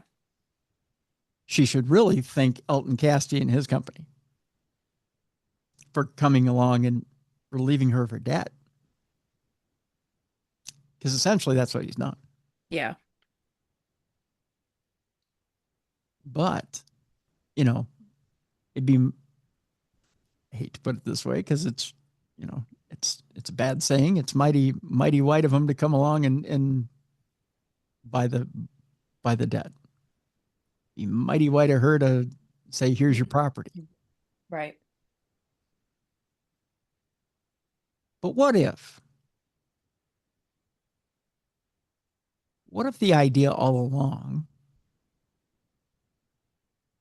was that there were many people involved?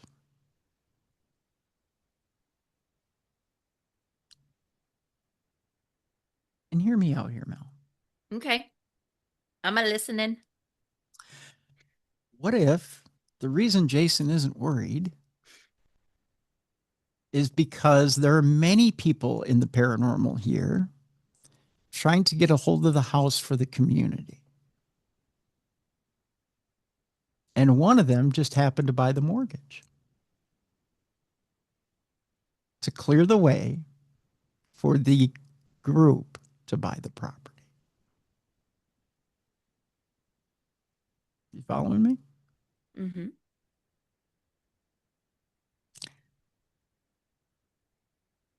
Maybe there's a concerted effort that's going on here that Jay can't talk about because not everything has happened yet. Mm-hmm. I will say more than that because I don't know. I'm just speculating. I don't know any more than you guys know. But maybe, just maybe, there's a heck of a lot more going on behind the scenes than we all know.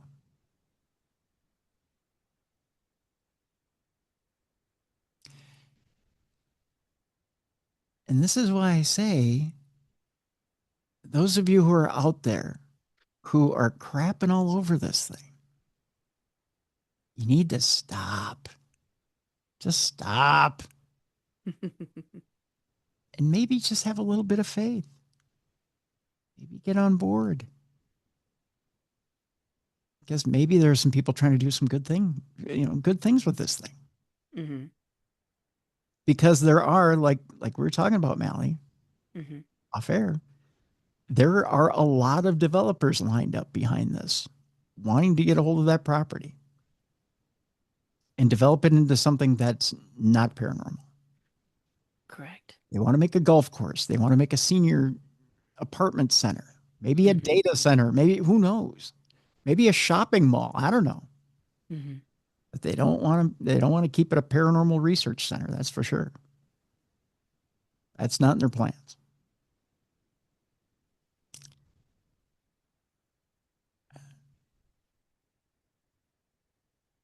I'm proud of what they've done so far. Mm-hmm. I think that, honestly, 315,000 is, I think, what they're up to now. That's as of our taping. I think that's pretty darn impressive. That's just raw donations, 315,000. I say keep it going. Keep going, guys. Keep throwing money out there. Because if you don't, there's a developer out there that will.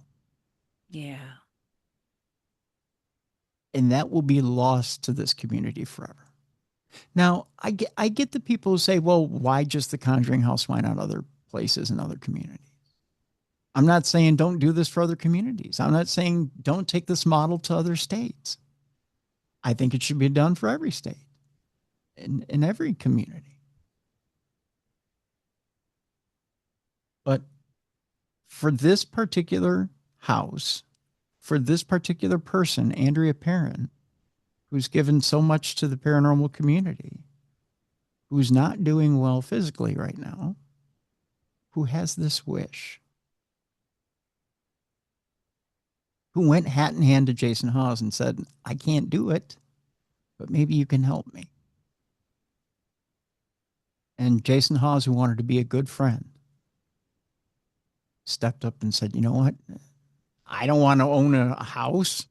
Mm-hmm. I don't need another house. But for you, I'll take up the fight.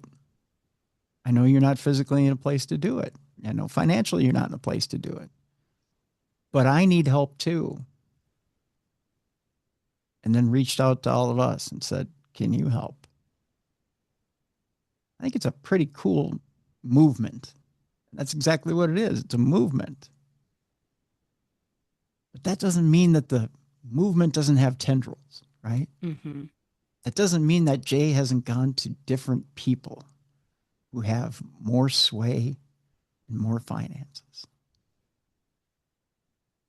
and more pull,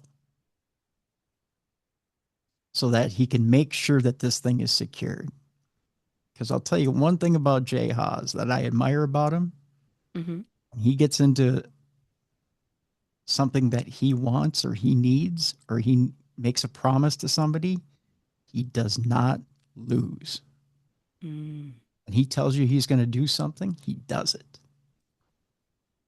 And he'll succeed no matter what.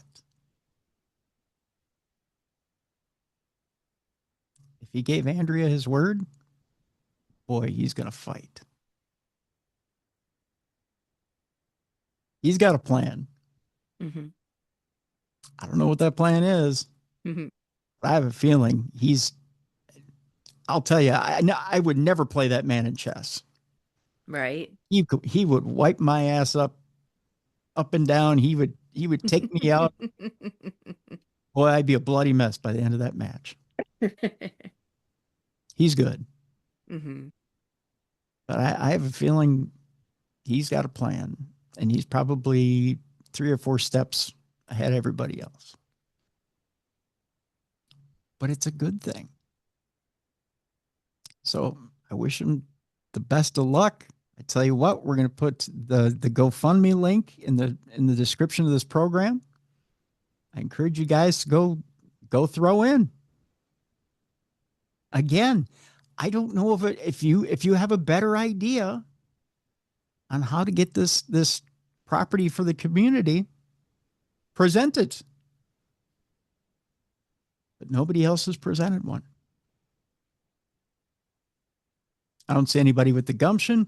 I don't see anybody with the plan. I don't see anybody with the what's the word I'm looking for here, Mal? The stick-to-itiveness, the heretofore, mm-hmm. to present an alternative method of securing this. So, as it is right now, this is the plan.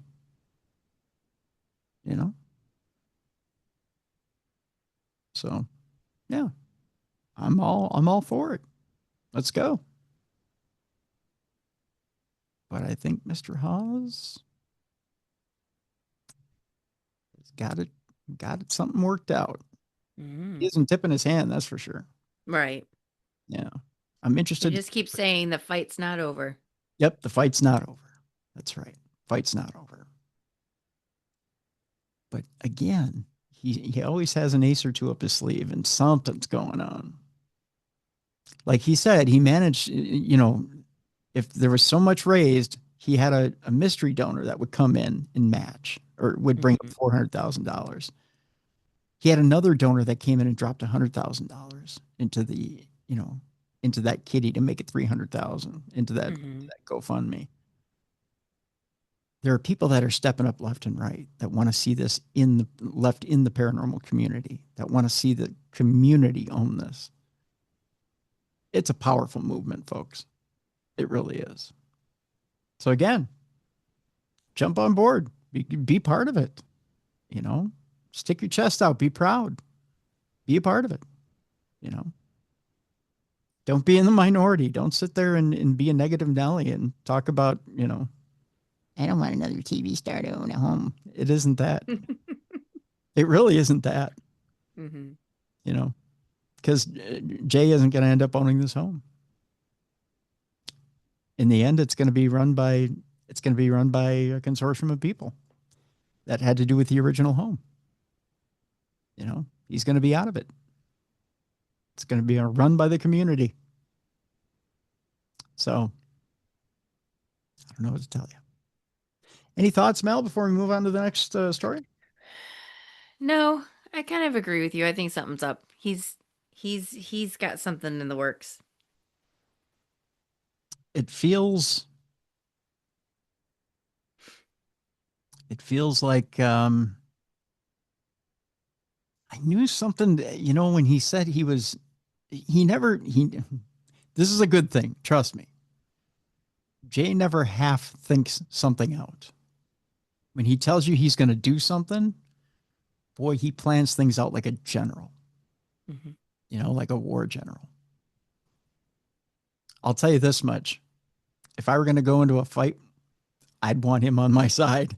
And I'd want him to plan it out. Yeah. And that's why Andrea went to him.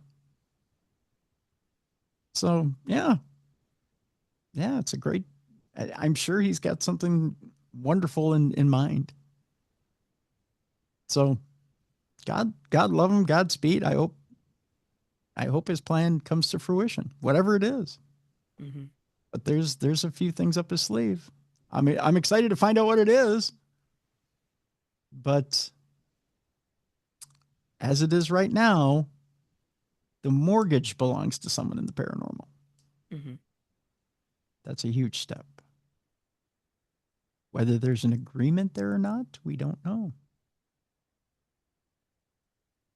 But there certainly was a semi-smile on Mr. Hawes's face if you watch that video. I'm not reading into anything. Right. When you watch him on that video, he didn't have too much of a poker face. It's interesting. Go watch the video on social media, folks. We'll leave it at that. All right. Let's go on to our next story. According to Pope Leo, Jesus did not appear on a French hillside. According to Vatican officials and Pope Leo himself, he recently instructed the Vatican's top doctrinal office to comment on a long-running divine intervention case. Now, you may be saying, okay, what case are we talking about? Well, the story goes on that for several decades, a woman in Dozoul, France, claimed that Jesus had been appearing to her on a local hillside and had communicated a series of messages to her. She maintained that he had appeared to her a total of 49 times since 1970. That is a lot. Yeah, I wish he'd show up at my house. I got plenty that needs to be done around here. He's a carpenter after all, right? Stop. And had instructed her to construct a large cross measuring 7.38 meters across on the hillside above the town. So evidently he had stuff for her to do. The Vatican is known to investigate cases such as this via a formal evaluation process to assess, in its view, whether or not divine intervention has actually occurred. In this particular instance, it seems that officials were not convinced. The phenomena of the alleged apparitions is to be regarded definitively as not supernatural in origin, with all the consequences that flow from this determination, the doctrinal office wrote. The instruction is to publish this statement. The instruction to publish this statement was reportedly approved by Pope Leo himself. Exactly how this conclusion was reached, however, remains unclear. So they're saying didn't happen.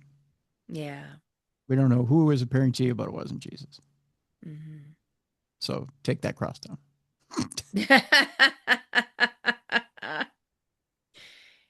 Take it down. Take it down. It's not a Jesus cross. We don't know whose cross it is. Take it down. All right. 88 years on, why are we still so obsessed with finding Amelia Earhart? Recently, we put a search team out there to go investigate what we think may be the site of some remains or some crash site. President Trump actually said we're going to open up the files. I didn't know there were files on Amelia Earhart, but there are. The disappearance of the world-famous aviator remains one of the most enduring mysteries of our time. Natasha Heap says it's been more than 88 years since the world's most famous female aviator, Amelia Earhart, and her navigator, Fred Noonan, disappeared on the second last leg of their around-the-world flight odyssey. According to the United States government's official report of their 16-day search, Earhart and Noonan ran out of fuel and crashed into the Pacific Ocean, short of their objective of Howland Island on July 2nd of 1937. The disappearance, which is often labeled as mysterious, continues to captivate the world. With no confirmed wreckage found, millions of dollars have been spent on repeated fruitless searches, and sensational claims of a possible discovery make splashy headlines with alarming regularity. Interest in Earhart's case has also been bolstered by U.S. President Donald Trump, who in September said he would order his administration to declassify secret government documents related to the disappearance. Many expeditions for Earhart have followed a predictable four-step pattern: a dramatic announcement of a new startling find. We found Amelia stories in the press. The evidence is quietly then debunked, or the expedition is postponed, and the coverage fades from the media cycle until the next startling find, and then repeat it all over again, because that's how that kind of goes. In recent months, we've seen the extensive media coverage of yet another planned expedition. The destination is the so-called Taraya object, which is photographed off of Nikumaroro Island in Kiribati, some 644 kilometers southwest of Earhart's destination of Howland Island. The expedition team includes experts from Purdue University, the Archaeological Legacy Institute, or ALI, and which is, by the way, headed by ALI's executive director, Richard Pettigrew. It is based on a hypothesis by the International Group for Historic Aircraft Recovery, or TIGAR, that Nikumaroro Island was the final destination of Earhart and Noonan. However, the U.S. government's initial search, which included Nikumaroro, turned up no evidence of Earhart, Noonan, or the aircraft. Still, the joint ALI and Purdue teams seem hopeful. As Pettigrew told Newsweek, everything that we see indicates it's very possible, perhaps even likely, that this is what remains of Amelia Earhart's aircraft. The conversation reached out to TIGAR founder Rick Gillespie, who said he does not think the Taraya object is the wreck of Earhart's Lockheed Model 10E Electra aircraft. Now, originally scheduled to launch on November 4th, the joint Ali and Purdue expedition was postponed last month due to issues with getting permits from the Kiribati government.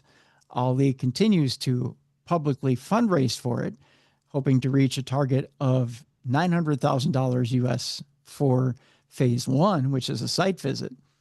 Estimated costs for the proposed phase two, which is the archaeological excavation, and phase three, which is the recovery of the aircraft remains, are yet to be released.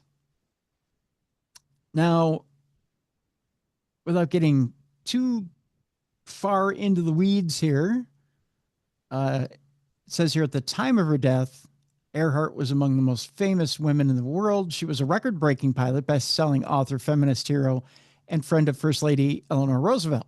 She disappeared at the peak of her career and towards the end of the golden age of aerial exploration.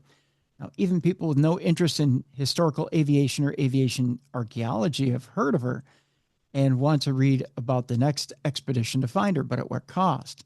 They say that even high-tech expedition costs millions of dollars. And as of yet, no one has produced irrefutable evidence of the wreckage. As searches continue, we must ensure that they are supported by ethical funding and evidence-based reporting. The story of Earhart's disappearance persists not just because of what we don't know, but because of how we choose to keep the myth alive. And perhaps one day we can let her rest in peace. Now, I think the one thing that they are trying to get to in the article is that they've captured different, and I skipped ahead in the article because they mentioned some things that have been mentioned over and over again. One of the things they mentioned is that there's a sonar image that was captured in 2024, which was captured by a company called Deep Sea Vision. And they claimed that it was Earhart's aircraft. But in November, it was revealed to be a natural rock formation. So there's a lot of these false hits that happen at times.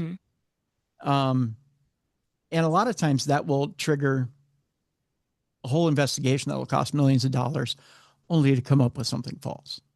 Right. And there's been a lot of frustration. A lot of it, 88 years later, we could say, you know what, maybe we should just let it lie. What are we really going to find after 88 years? You might find the plane, but are you really going to find Earhart and Noonan? Right. There's not a lot there to really find. Maybe we should just respect the dead and move forward, right? Right. And she doesn't really have any family, does she, that would be raising funds to try and find her, because she didn't have any children. I don't know if she had siblings. I think she has, I want to say, did she have nephews and nieces? I don't know. I mean, are they interested in, I think there's locating her? There's a few family members that have like loose family members that have some interest, but it's not strong. I mean, it's right. Yeah. Noonan's family has some interest, I believe, but again, it's not an overwhelming deal. It's been 88 years, right? Right. So yeah.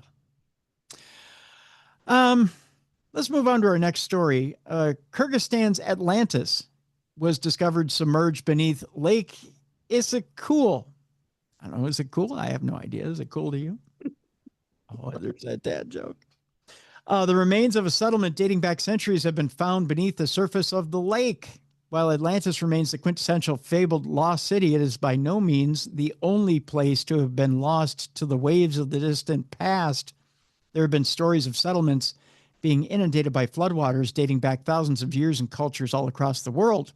One such legend centers in Kyrgyzstan's Lake Issyk-Kul, which is a large body of water measuring 182 kilometers, not grams, kilometers in length, just under 60 kilometers wide and up to 2,188 kilometers deep.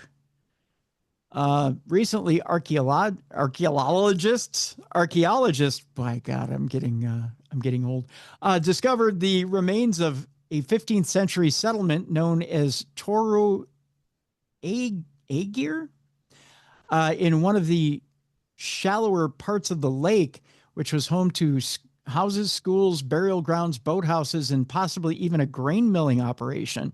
In its prime, the town was an important part of the historic Silk Road, a major trading network that connected Europe with Asia and which facilitated the trading of spices, silks, and precious metals. It is thought that the entire settlement was resigned to history after a devastating earthquake hit the area, eventually turning the town from a major commercial hub into a forgotten ruin. Over time, the water level of the lake rose so that even the ruins themselves disappeared from view. According to our assessment, at the time of the disaster, the residents had already left the settlement, said expedition leader Valery Kolchenko. After the earthquake disaster, the region's population changed drastically, and the rich medieval settlement civilization ceased to exist. Interesting little story. I don't know. Do you think there are little Atlantises sitting out there in different areas of the world? I think there are. Why not? Whether we discover them or not is a whole nother thing, but True. yeah, it's kind of an interesting little topic. Speaking of hidden little things, there's a hidden entrance potentially discovered in the Pyramid of Menkaure. New scans have unveiled an anomalous void or voids hidden within the walls of the ancient architectural wonder. It's getting to be that time of night, Mel. Standing some 200 feet in height and dating back over 4,500 years, the Pyramid of Menkaure is the smallest of the pyramids that make up the world-famous Giza complex. Some archaeologists, I don't know why I'm having trouble with that word today, have long maintained that there may be hidden spaces within the walls of these structures, perhaps even some containing undiscovered tombs and treasure chambers.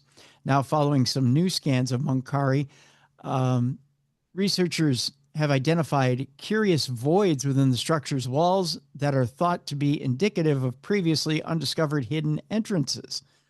The testing methodology we've developed allows very precise conclusions to be drawn about the nature of the pyramid's interior, said Professor Christian Gross of the Technical University of Munich. The hypothesis of another entrance is very plausible, and our results take us a big step closer to confirming it. The newfound voids are particularly compelling because they seem to be positioned inside a place on the pyramid's eastern wall where the blocks have been inexplicably polished and are unusually smooth. Further analysis will be needed to confirm whether or not there really is a hidden entrance there. Sadly, one of the pyramid's biggest treasures, a sarcophagus that was removed almost 200 years ago, was lost when the ship carrying it went down after leaving port in Malta back in 1838. Interesting as well. I'm trying to think this. We talked about a Loch Ness monster sighting last week, but I don't think this is the same Loch Ness monster sighting. I think we've had another one. A Texas woman spots a Loch Ness monster in the latest 2025 sighting. A visitor from the U.S. recently reported a sighting of something unexplained in Scotland's enigmatic loch. It has become something of a tradition for visitors to Loch Ness, which contains more water than all the lakes of England and Wales combined, to glance out over its murky surface in the hope of catching a glimpse of its most famous resident, the Loch Ness Monster. The latest such sighting, which was reported on October 28th around 2:45 p.m., comes courtesy of Michonne Milkey from Texas, who had been visiting Urquhart Castle at the time. According to the official Loch Ness Monster Sightings Register, Milkey described seeing something resembling a head emerging from the water that seemed to belong to a much larger creature. She said, I first saw it and I was like, wow, that looks just like images I saw from the sightings website. She said, it didn't look like a wave. It actually looked like the head of something popping up. It made a distinct pattern in the water and I couldn't see it anywhere else, kind of like its own wake, and then it was gone.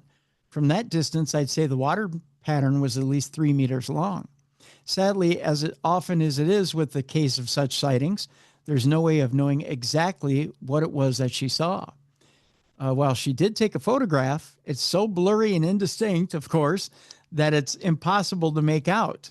Again, something not uncommon due to the images being captured from very far away. This is the fifth official sighting of, it is the fifth official sighting of 2025. And with the end of the year closing fast, it will most likely, it says, be the last. Never say it's going to be the last, because we have, what, a month and a half left in the year? Who's to say that Nessie doesn't come out one more time? Exactly. Even bands never say the last, because they always do that another tour. That's right. Could be one more tour. Speaking of mysterious things, mysterious animal bones were found at the site of an Edinburgh hillside wildfire. Kind of an odd story. Rangers have discovered a cache of unusual animal bones high up on the hillside near Arthur's Seat in Edinburgh. When the historic hillside went up in flames back in the summer, something unusual was uncovered. A cache of bones belonging to a range of species, including cattle, horses, sheep, goats, and cats. Oh, was it a sacrifice? Like a sacrificial area? Kind of sounds like it, doesn't it? It didn't take long to determine that these definitely didn't get there through natural processes. What's more, the bones are thought to date back as far as the 16th century. You're right, Mallie. According to Historic Environmental Scotland, or HES, the bones were found within the vicinity of a prehistoric hill fort that was once enclosed the nearby summit of Crow Hill and Arthur's Seat. The remains do not seem to have been part of a wider feature and are thought to be post-medieval or modern in date. However, the number and variety of bones make it an unusual and potentially significant discovery, an agency spokesperson stated. AOC Archaeology and HES's archaeological call-off contractor carefully removed the remains, and they are now being analyzed by specialists. Samples will be submitted for radiocarbon dating, which will tell us more about the age of the bones and why they may have been deposited there. The area itself has been settled by humans for over 7,000 years. I don't know, when you have that many different species in one area like that, I think you're right. I think that's some sort of weird sacrifice spot or dumping ground for animals that have been sacrificed. Yeah. All right, we're going to tell you real quick about hell pigs. Okay. I want to tell you real quick about hell pigs. Mallie, hell pigs. Enormous prehistoric hell pigs munched on bones and flesh alike. How do we know? Well, we've got the bones of such hell pigs right here. This is what they look like. Oh, okay. Look at that. Mm-hmm. Here, look at that, Mallie. Hell pigs. I don't know why I've developed that accent for that, but that's what you get. Prehistoric North America was home to giant pigs that once stood as tall as a human, even when on four legs. According to new findings, a species of enormous pig known as Archaeotherium, it's a fun name, had different ways of feeding depending on how large any given individual happened to be. The species, which was first discovered in 1850, weighed more than 2,000 pounds. Ooh. Yeah. 2,000-pound pig sounds like one of my ex-relatives. How big is the pig at the state fair? Isn't that pretty big? Not 2,000 pounds. Oh. Maybe a couple hundred. Oh, I thought it was more than that. Yeah. They stood up to 6 feet in height and lived in what is now North America around 30 million years ago. Despite their pig-like features, these creatures were actually more closely related to whales and hippos than modern pigs. Archaeotherium has a brain-to-body mass ratio similar to that of reptiles, so they were very unintelligent creatures. Well, now, see, they're just calling names now. Yeah. They're calling them dumb, stupid, big pigs. This, according to Vanderbilt University's Bryn Wooten. Bryn told that to Live Science. Their heads were massive, but they had very little tiny brain cases. Oh, that's the cutest thing ever. According to recent findings, the largest of these animals would have munched on bones, while the smaller ones would have ripped through softer materials, including flesh. The research suggests that the larger ones may have used their enormous size to scavenge existing kills by bullying their way past smaller predators. The smaller ones, meanwhile, may have preferred to eat plants and vegetables. Further study will be required, however, to determine exactly what these animals were dining upon. We can't assume that they were doing the same thing, said Wooten. All right. And our final story before we get to our palate cleanser is this. There's a lion on the loose in Ireland, and it turns out to have a very bizarre explanation as to what it's doing there. Okay. I know you may be saying, what's the big deal about a lion in Ireland? Well, local authorities have been called out to investigate a viral clip of an alleged lion roaming the woods of County Clare. Concerns had been raised earlier this month when footage emerged of a large lion-like beast that had been spotted by a lorry driver in the woods of eastern County Clare in Ireland. The animal had been seen before by harvesters working the area and the site, but it was from a distance moving through the trees, said local forestry manager John O'Reilly. We assumed it was a deer before the video was captured. Before long, efforts were underway to track down and identify the creature. As it turned out, however, the culprit wasn't a lion. It was a dog. Oh, jeez Louise. There's a big difference. Well, it just goes to show you that sometimes when you have a few at the pub midday, a lion looks like a dog. Yeah, or they need to get their eyes checked. Right. The friendly canine was in fact a Newfoundland with a haircut that made it look like it had a mane. Okay. Yeah. Named Mouse, the curious dog had simply been roaming around exploring the woods. Mouse is delighted with his recent viral video clip, the police joked. By the way, here's what that mysterious lion looked like, Mallie. Here he is right here. Oh. That's him right there, Mouse, who's giant, by the way. Yeah, so Mouse almost got hunted down by Irish hunters. But yeah, Mouse managed to get away. So there you go. All right. And our palate cleanser for today, Mallie, if you thought an Irish lion was something to behold and be scared of, boy, have I got something for you to be scared of. Oh, by the way, we had a Parashare. Oh, we got a Parashare. Wait a minute. I'm going to tell you a Parashare story before we get to anything else. Okay. So be prepared. Be very prepared. By the way, if you have a Parashare story for us, 3 ways you can send it in. 1, email. 2, go to the website, darknessradioshow.com. Send us a voice note. Little blue button on the right-hand side. You have 2 minutes. You can rinse and repeat if you need more time. 3, if you can send us a video note. If you have a studio just like this one, like the one I'm sitting in right now, just send us that old video note right there. You can do it that way. Okay. All right. So our Parashare for today comes from Kate. Let's see here.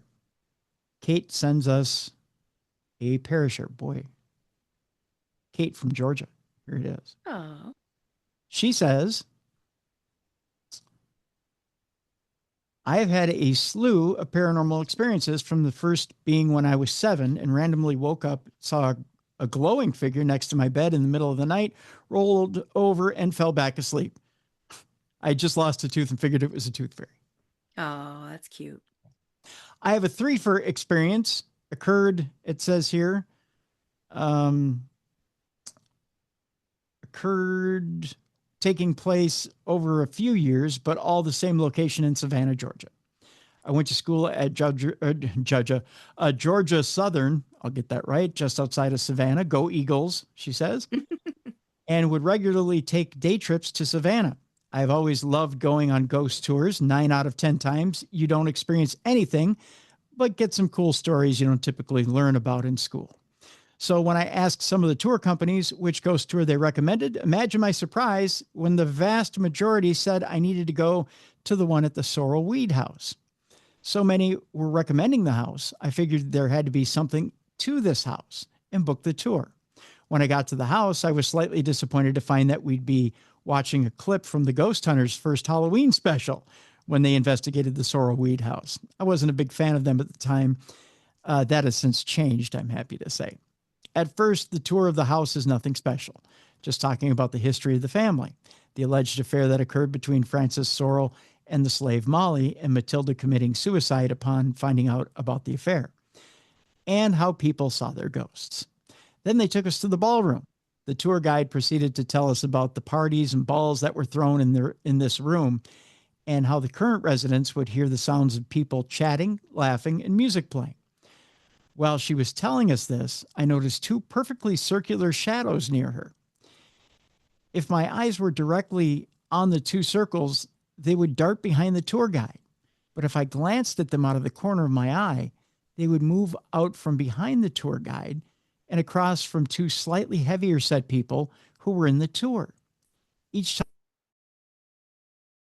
I moved to see if that could account for the shadows moving such a distance.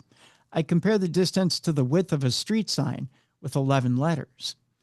But the couple wouldn't have moved except to shift weight from one foot to the other, and there was no change in the placement of the lights, lamps to explain the shadows' movements. The next time I went by the house, I was just wandering around Savannah and came upon the house and decided to take some pictures because the way the sun was hitting the house was really pretty. I turned on my camera, which had just had new AA batteries put in it. And imagine my surprise when I get a message that I had enough battery power to take one picture, and then my camera turns off. I repeat this several times, then walk to another area and decide to turn on my camera to double check the batteries, only to find them fully charged. The third and fourth experiences occurred on the same trip. I graduated from Southern by this time, but had gone back down to celebrate a friend's graduation. I had another friend whose birthday was the next day, and she said she wanted to do a ghost tour as a birthday gift. Well, given the above-mentioned experiences, of course we had to go to the Sorrel-Weed house. Mm-hmm.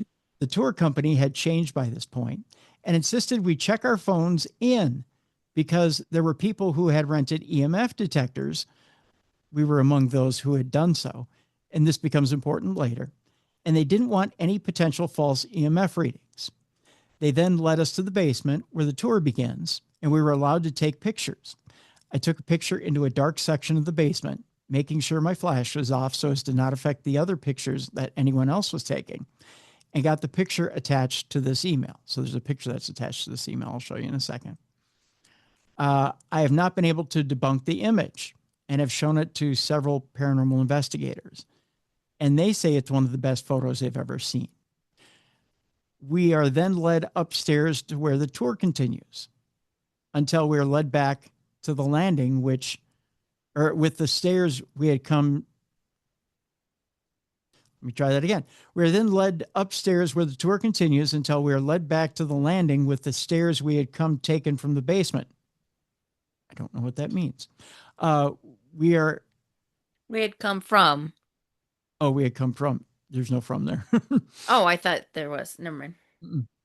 Oh, I like your version better, Mel. Because it says we were at old where the power outlets were. Can you translate that one? Mm. Oh, well. And where the phone power poles were in relation to the room we were in. And they told they would cause the ends to go off. Let me reread this to see if I get what she's saying.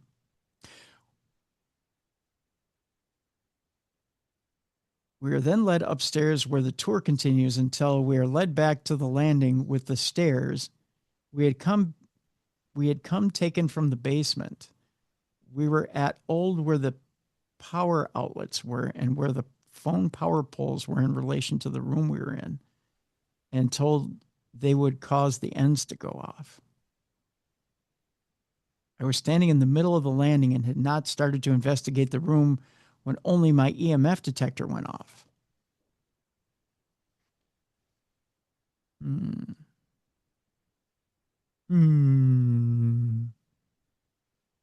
don't know if I understand that sequence. We'll go with it. Do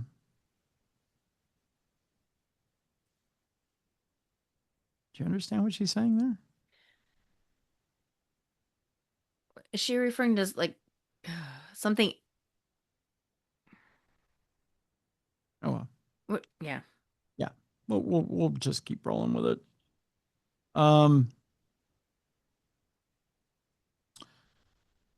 She says, after that, she says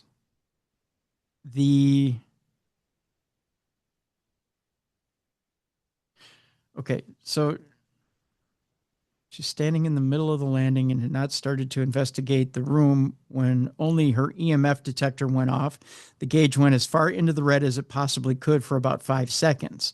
Everyone turns to look at me, and once my EMF detector returns to being silent, the tour guide said, and we apparently had someone join us for a bit. He also seemed a bit surprised by the event. I look forward to hearing the many experiences read on your show, Kate from Georgia. Well, we tried on that last part, Kate. I just don't get what That one section is? that one section is. Yeah. But here, let me pull up the photo. The photo that she claims is one of the best photos ever taken. Let's see here. Let's see here. So her evidence is she has a photo and then she had like a surge, like a on her EMF Yeah. detector. Yeah. She circled it here, and then I can show you the. Okay, the problem is your ring light is Oh, right in the middle of the circles. oh, sorry. Here, let me. Okay. I do not see it. Do you see her circle there? I see her circle, but I see a bunch of fingerprints, so I Oh, sorry. Ah. Um. Shoot. All right. Let me see here. See if I can put this. If I put it over here, can you see it? nope. Darn it. Um. Is Darn it a person or is it a what is it supposed to be? it. It is it's the outline of a person, and I'll tell you this much. You know what? I'm going to forward you this. Oh, okay. Forward you this email. Are you texting or emailing? Email. I'm going to email you this. Okay. Right. Doing the Mallie Fox one? Yeah. Hold on just one second here. Where's my phone? There it is. But it's I just have to let's see here. Because I really want you to see. Okay. I follow this house on social media. I just started not too long ago. Oh, the Sorrel Weed House. Yeah. What do you think of it? I mean, just give me your thoughts as far as the actual house itself. Mm-hmm. I mean, I find it interesting. I had never really heard much about it until I started following it. I don't know. I mean, I like how they focus on the historical part of it. So, I mean, I would love to go to Savannah. I've never been to Savannah. Mm-hmm. Um, that's definitely one place I want to go to. You know, I was talking to a lawyer friend today, and Mm-hmm. he had asked me three most haunted places I could think of, three most haunted cities. Mm-hmm. I don't know why off the top of my head. He had asked me specifically about Savannah, Okay. and he's here in town. So he said, "Do you think Savannah's haunted? Do you think Savannah's haunted?" Which is like saying, do you think getting punched in the nose hurts?" He said, "Of course I think Savannah's haunted." But then he said, "Well, name some other cities." I said, I said, "Well, Salem, Massachusetts, and Sedona, Arizona." Okay. But I said, a lot of that I think has to do with ley line activity. Mm. Um, so we kind of went back and forth about that, right? Mm-hmm. But I also maintain that I think Savannah has a lot of that activity, whether it be mineral activity or ley line activity. I think Savannah has a lot of that going on too. I said even Disney is sitting on ley lines. So, Yeah, true. all right. I Okay. think I'm looking at what I can kind of see something, but I mean, is it pareidolia? see that's the thing. Okay, so if you look at the circled photo that Mm-hmm. Katie sent, um,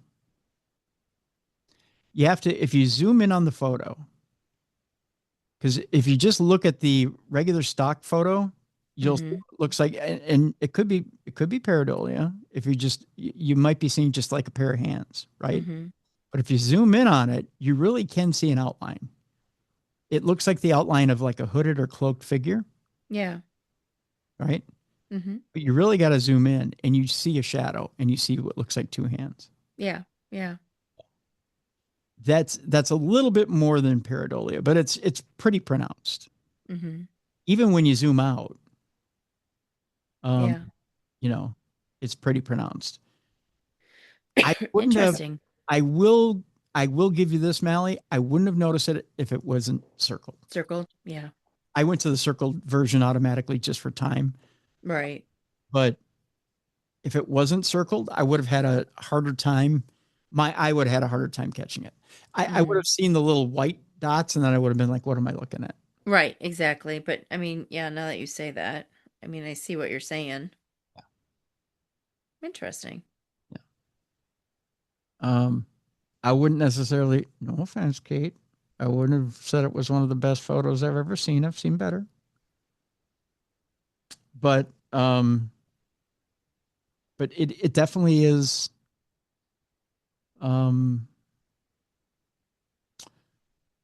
it's an interesting photo.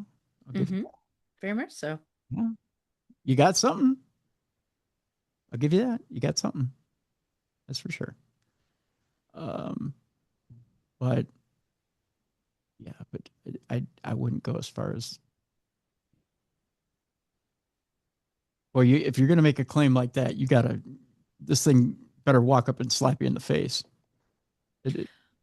Yeah. Oh, you know what? I'm looking at what she wrote. I think it was a typo. I think she was supposed to say, we were told where the power outlets were.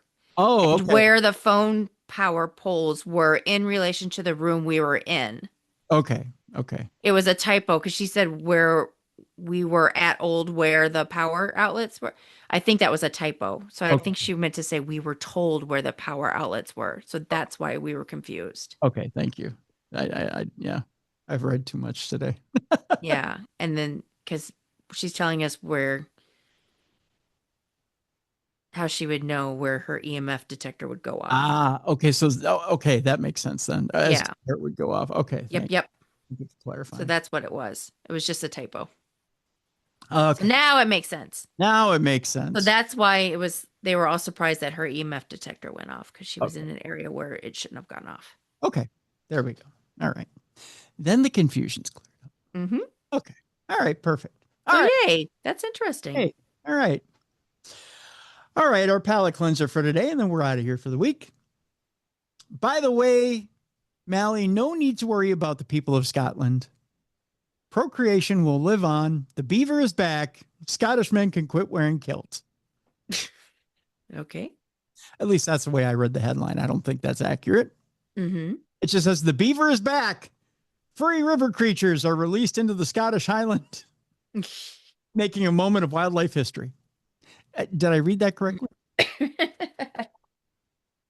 I don't think I did I?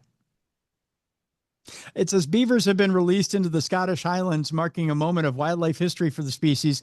The first release saw a pair of beavers let out into the waters above Bain. People in Scotland are going to tell me I suck at their pronunciations. Mm-hmm. Bain Medoin Dam in the Glen Affric National Nature Reserve on October 24th. This was followed by the release of a family of 5 later that same day. Supporters say that beavers are beneficial to the environment, and boy, aren't they, helping to boost wildlife in their dams and reducing the risk of flooding. Would you like the accent when I give the quote here? Go for it. Are we going to sound angry? Yeah, a little bit. Okay, so you're going to be like an angry beaver. Yes. Angry beaver. As we saw the beavers released into the loch, we were watching the moment of wildlife history, offering hope for tackling the nature and climate emergencies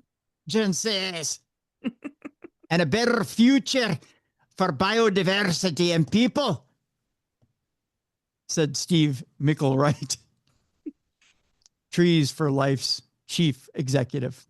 However, not everyone agrees. Experts have previously raised concerns about the impact of beavers flooding roads, properties, and farmland. Did I sound angry enough? Yeah, you do sound very angry. Sorry. National Farmers Union President Tom Bradshaw has even called for farmers to be allowed to use lethal control of the animals. They're trying to kill the beaver. I mean, I've had many nights in college where I tried killing the beaver. You know what I mean? Stop. Yeah. If they end up in the wrong place, oh my gosh. Dear God. While beavers once roamed Scotland, they were driven into extinction some 400 years ago. They've been extinct over there? Yeah. Oh. However, an initial reintroduction trial of beavers at Knapdale in Argyll began in 2009, and they have since been re-released elsewhere. The most recent release came, well, they're releasing the beaver, if you know what I mean. Comes after The year of the beaver. It is the year of the beaver over there. Thank you. It's about time they have a year of the beaver over there. It's been a sausage party ever since. Yeah. Oh my goodness. The most recent release comes after Nature Scott granted a license in August following 3 phases of extensive consultations with local communities and managers. Forestry and Land Scotland, which manages the 17,604 hectare NNR, has been working in partnership with Trees for Life on the initiative since 2022, supported by Beaver Trust. And if you can't trust the beaver, you can't trust anything. You know what I mean? We're proud to have worked with FLS on this community-focused initiative. Mr. Micklewright said FLS has undertaken vital habitat restoration work in Glen Affric over many years and shown real leadership in nature restoration by reintroducing important habitat, creating biodiversity boosting, flood preventing animal. The Scottish government announced in 2016 that beavers will be allowed to remain in Scotland, and in 2019 they were recognized as a protected species. So yes, protect the beaver. That's right, protect the beaver. Don't let the beaver get away. Mm-hmm. Before being released in Glen Affric, the beavers were housed as a specialized beaver holding and quarantine facility at Five Sisters Zoo for health checks. So they basically kept a healthy beaver. Mm-hmm. Yeah, you need a healthy beaver. They just basically kept them in a cage in the zoo. I wonder if they made them dance while they were there. Dirty Scots. FLS North Region Manager Alex McLeod said beavers being translocated to Glen Affric is the culmination of a lifelong, exacting, and thorough process for FLS and Trees for Life, fully engaging with the local Affric communities, including through a detailed consultation process. They're consulting the beavers now, has been crucial in making sure that all voices are heard. So the beavers are talking. That's alarming. Experts said that beavers create wetlands that benefit other wildlife, purify water, and reduce flooding. In case you were wondering. Beavers are found across the northern hemisphere and are among the planet's most skilled builders.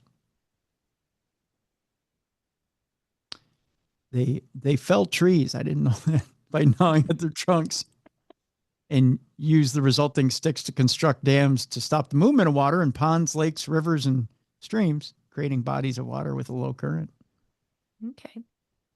Beavers often line the walls of chambers with dry leaves and plants to insulate during winter. Beavers are also strong swimmers. I don't know if you know. Okay. And create a reservoir of water that allows animals to play to their strengths to escape those higher in the food chain. By the way, biggest beaver dam ever discovered measured 2,790 feet, more than twice the length of the Hoover Dam. Wow. Beavers can be busy. Mm-hmm. Such as the beaver. Okie dokie. We like to leave it to beaver. All right, that'll do it. That's all the beaver jokes I got today. Yep. Mm-hmm. Funny thing, they don't have in Scotland a bald beaver. Most beavers, plenty of hair. It gets cold there in Scotland. Yes. Okay. All right, I'm done. But, what is new in your world, Mallie? Nothing much. I have to start decorating the museum for the holidays. For the festive Fridays. And then busy with the kids. No festive beavers at the museum? No festive beavers. Festive beavers. All right. I should make a beaver room, though. You should. Christmas beaver. Christmas beaver. Present that keeps on giving. Holly Jolly Beaver. I think everyone wants one during the holidays. Mm-hmm. It'd be fun. How about you? What do you got going on? Well, there's no Holly Jolly Beavers in my future. Yeah. Well, tomorrow on the big program, Darcy Weir will be here. And we'll be talking the psychic phenomenon, which is the movie on Amazon Prime, his new movie on Amazon Prime, which goes into not only psychic phenomena, it goes into remote viewing. Okay. Some of the remote viewing stuff is downright creepy. Mm-hmm. About remote viewing, psychics, and remote viewing when it comes to alien civilizations. So in the movie itself, Darcy interviews Joe McMoneagle and some of the guys from the remote viewing program, having the CIA, Project Starlink, and talks about when they would go and look at those targets that were on Mars, and some of the things that they had to say, which was just, creep city. There's some interesting stuff in this movie, some real interesting stuff in this movie that we'll talk about with Darcy Weir tomorrow. Good movie. And I'm sorry, where can you find the movie at? Movie's on Prime. Okay. It's on Prime Video. Okay. It's available for rent. You can rent it at the low price of $2.99. Nice. Called The Psychic Phenomena. Okay. So if you want to do your homework before we have Darcy on tomorrow, look for The Psychic Phenomena on Prime Video. You can watch the video and then come join us for the discussion tomorrow. But yeah, going to be a good show tomorrow. We're going to talk all about it. We'll talk all about remote viewing. We'll talk all about psychic phenomena tomorrow. Going to be a good show. Remote viewing, and remote viewing's always fascinated me, but especially since it seems like almost everyone can do it. They'll talk. You think? That's what they claim. I don't know about that. Yeah, that's what they claim. Okay. I'll bring it up with him too tomorrow, because although they claim people can do it in different skill levels, much like everyone can play a piano, but not everyone does it well. Okay. So lots of good stuff tomorrow. Lots of good stuff on the program. So Darcy Weir with us tomorrow. So yeah, so that's what's going on there. This weekend I'll be up at KNSI. I believe it's this weekend. I'm up at KNSI. Am I up at KNSI this weekend?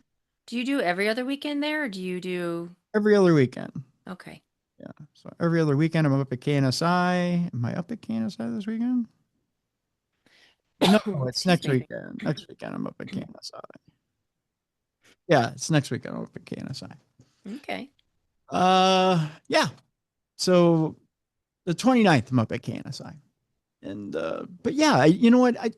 I just want to say, for those of you that tune in and listen to me on KNSI, or you're actually up on Saturday mornings and you say good morning to me on Saturday mornings, thank you so much for doing that. Oh, that's sweet. I really do enjoy saying good morning to a lot of you who are up on Saturday mornings and drop me a little note on social media and say hi.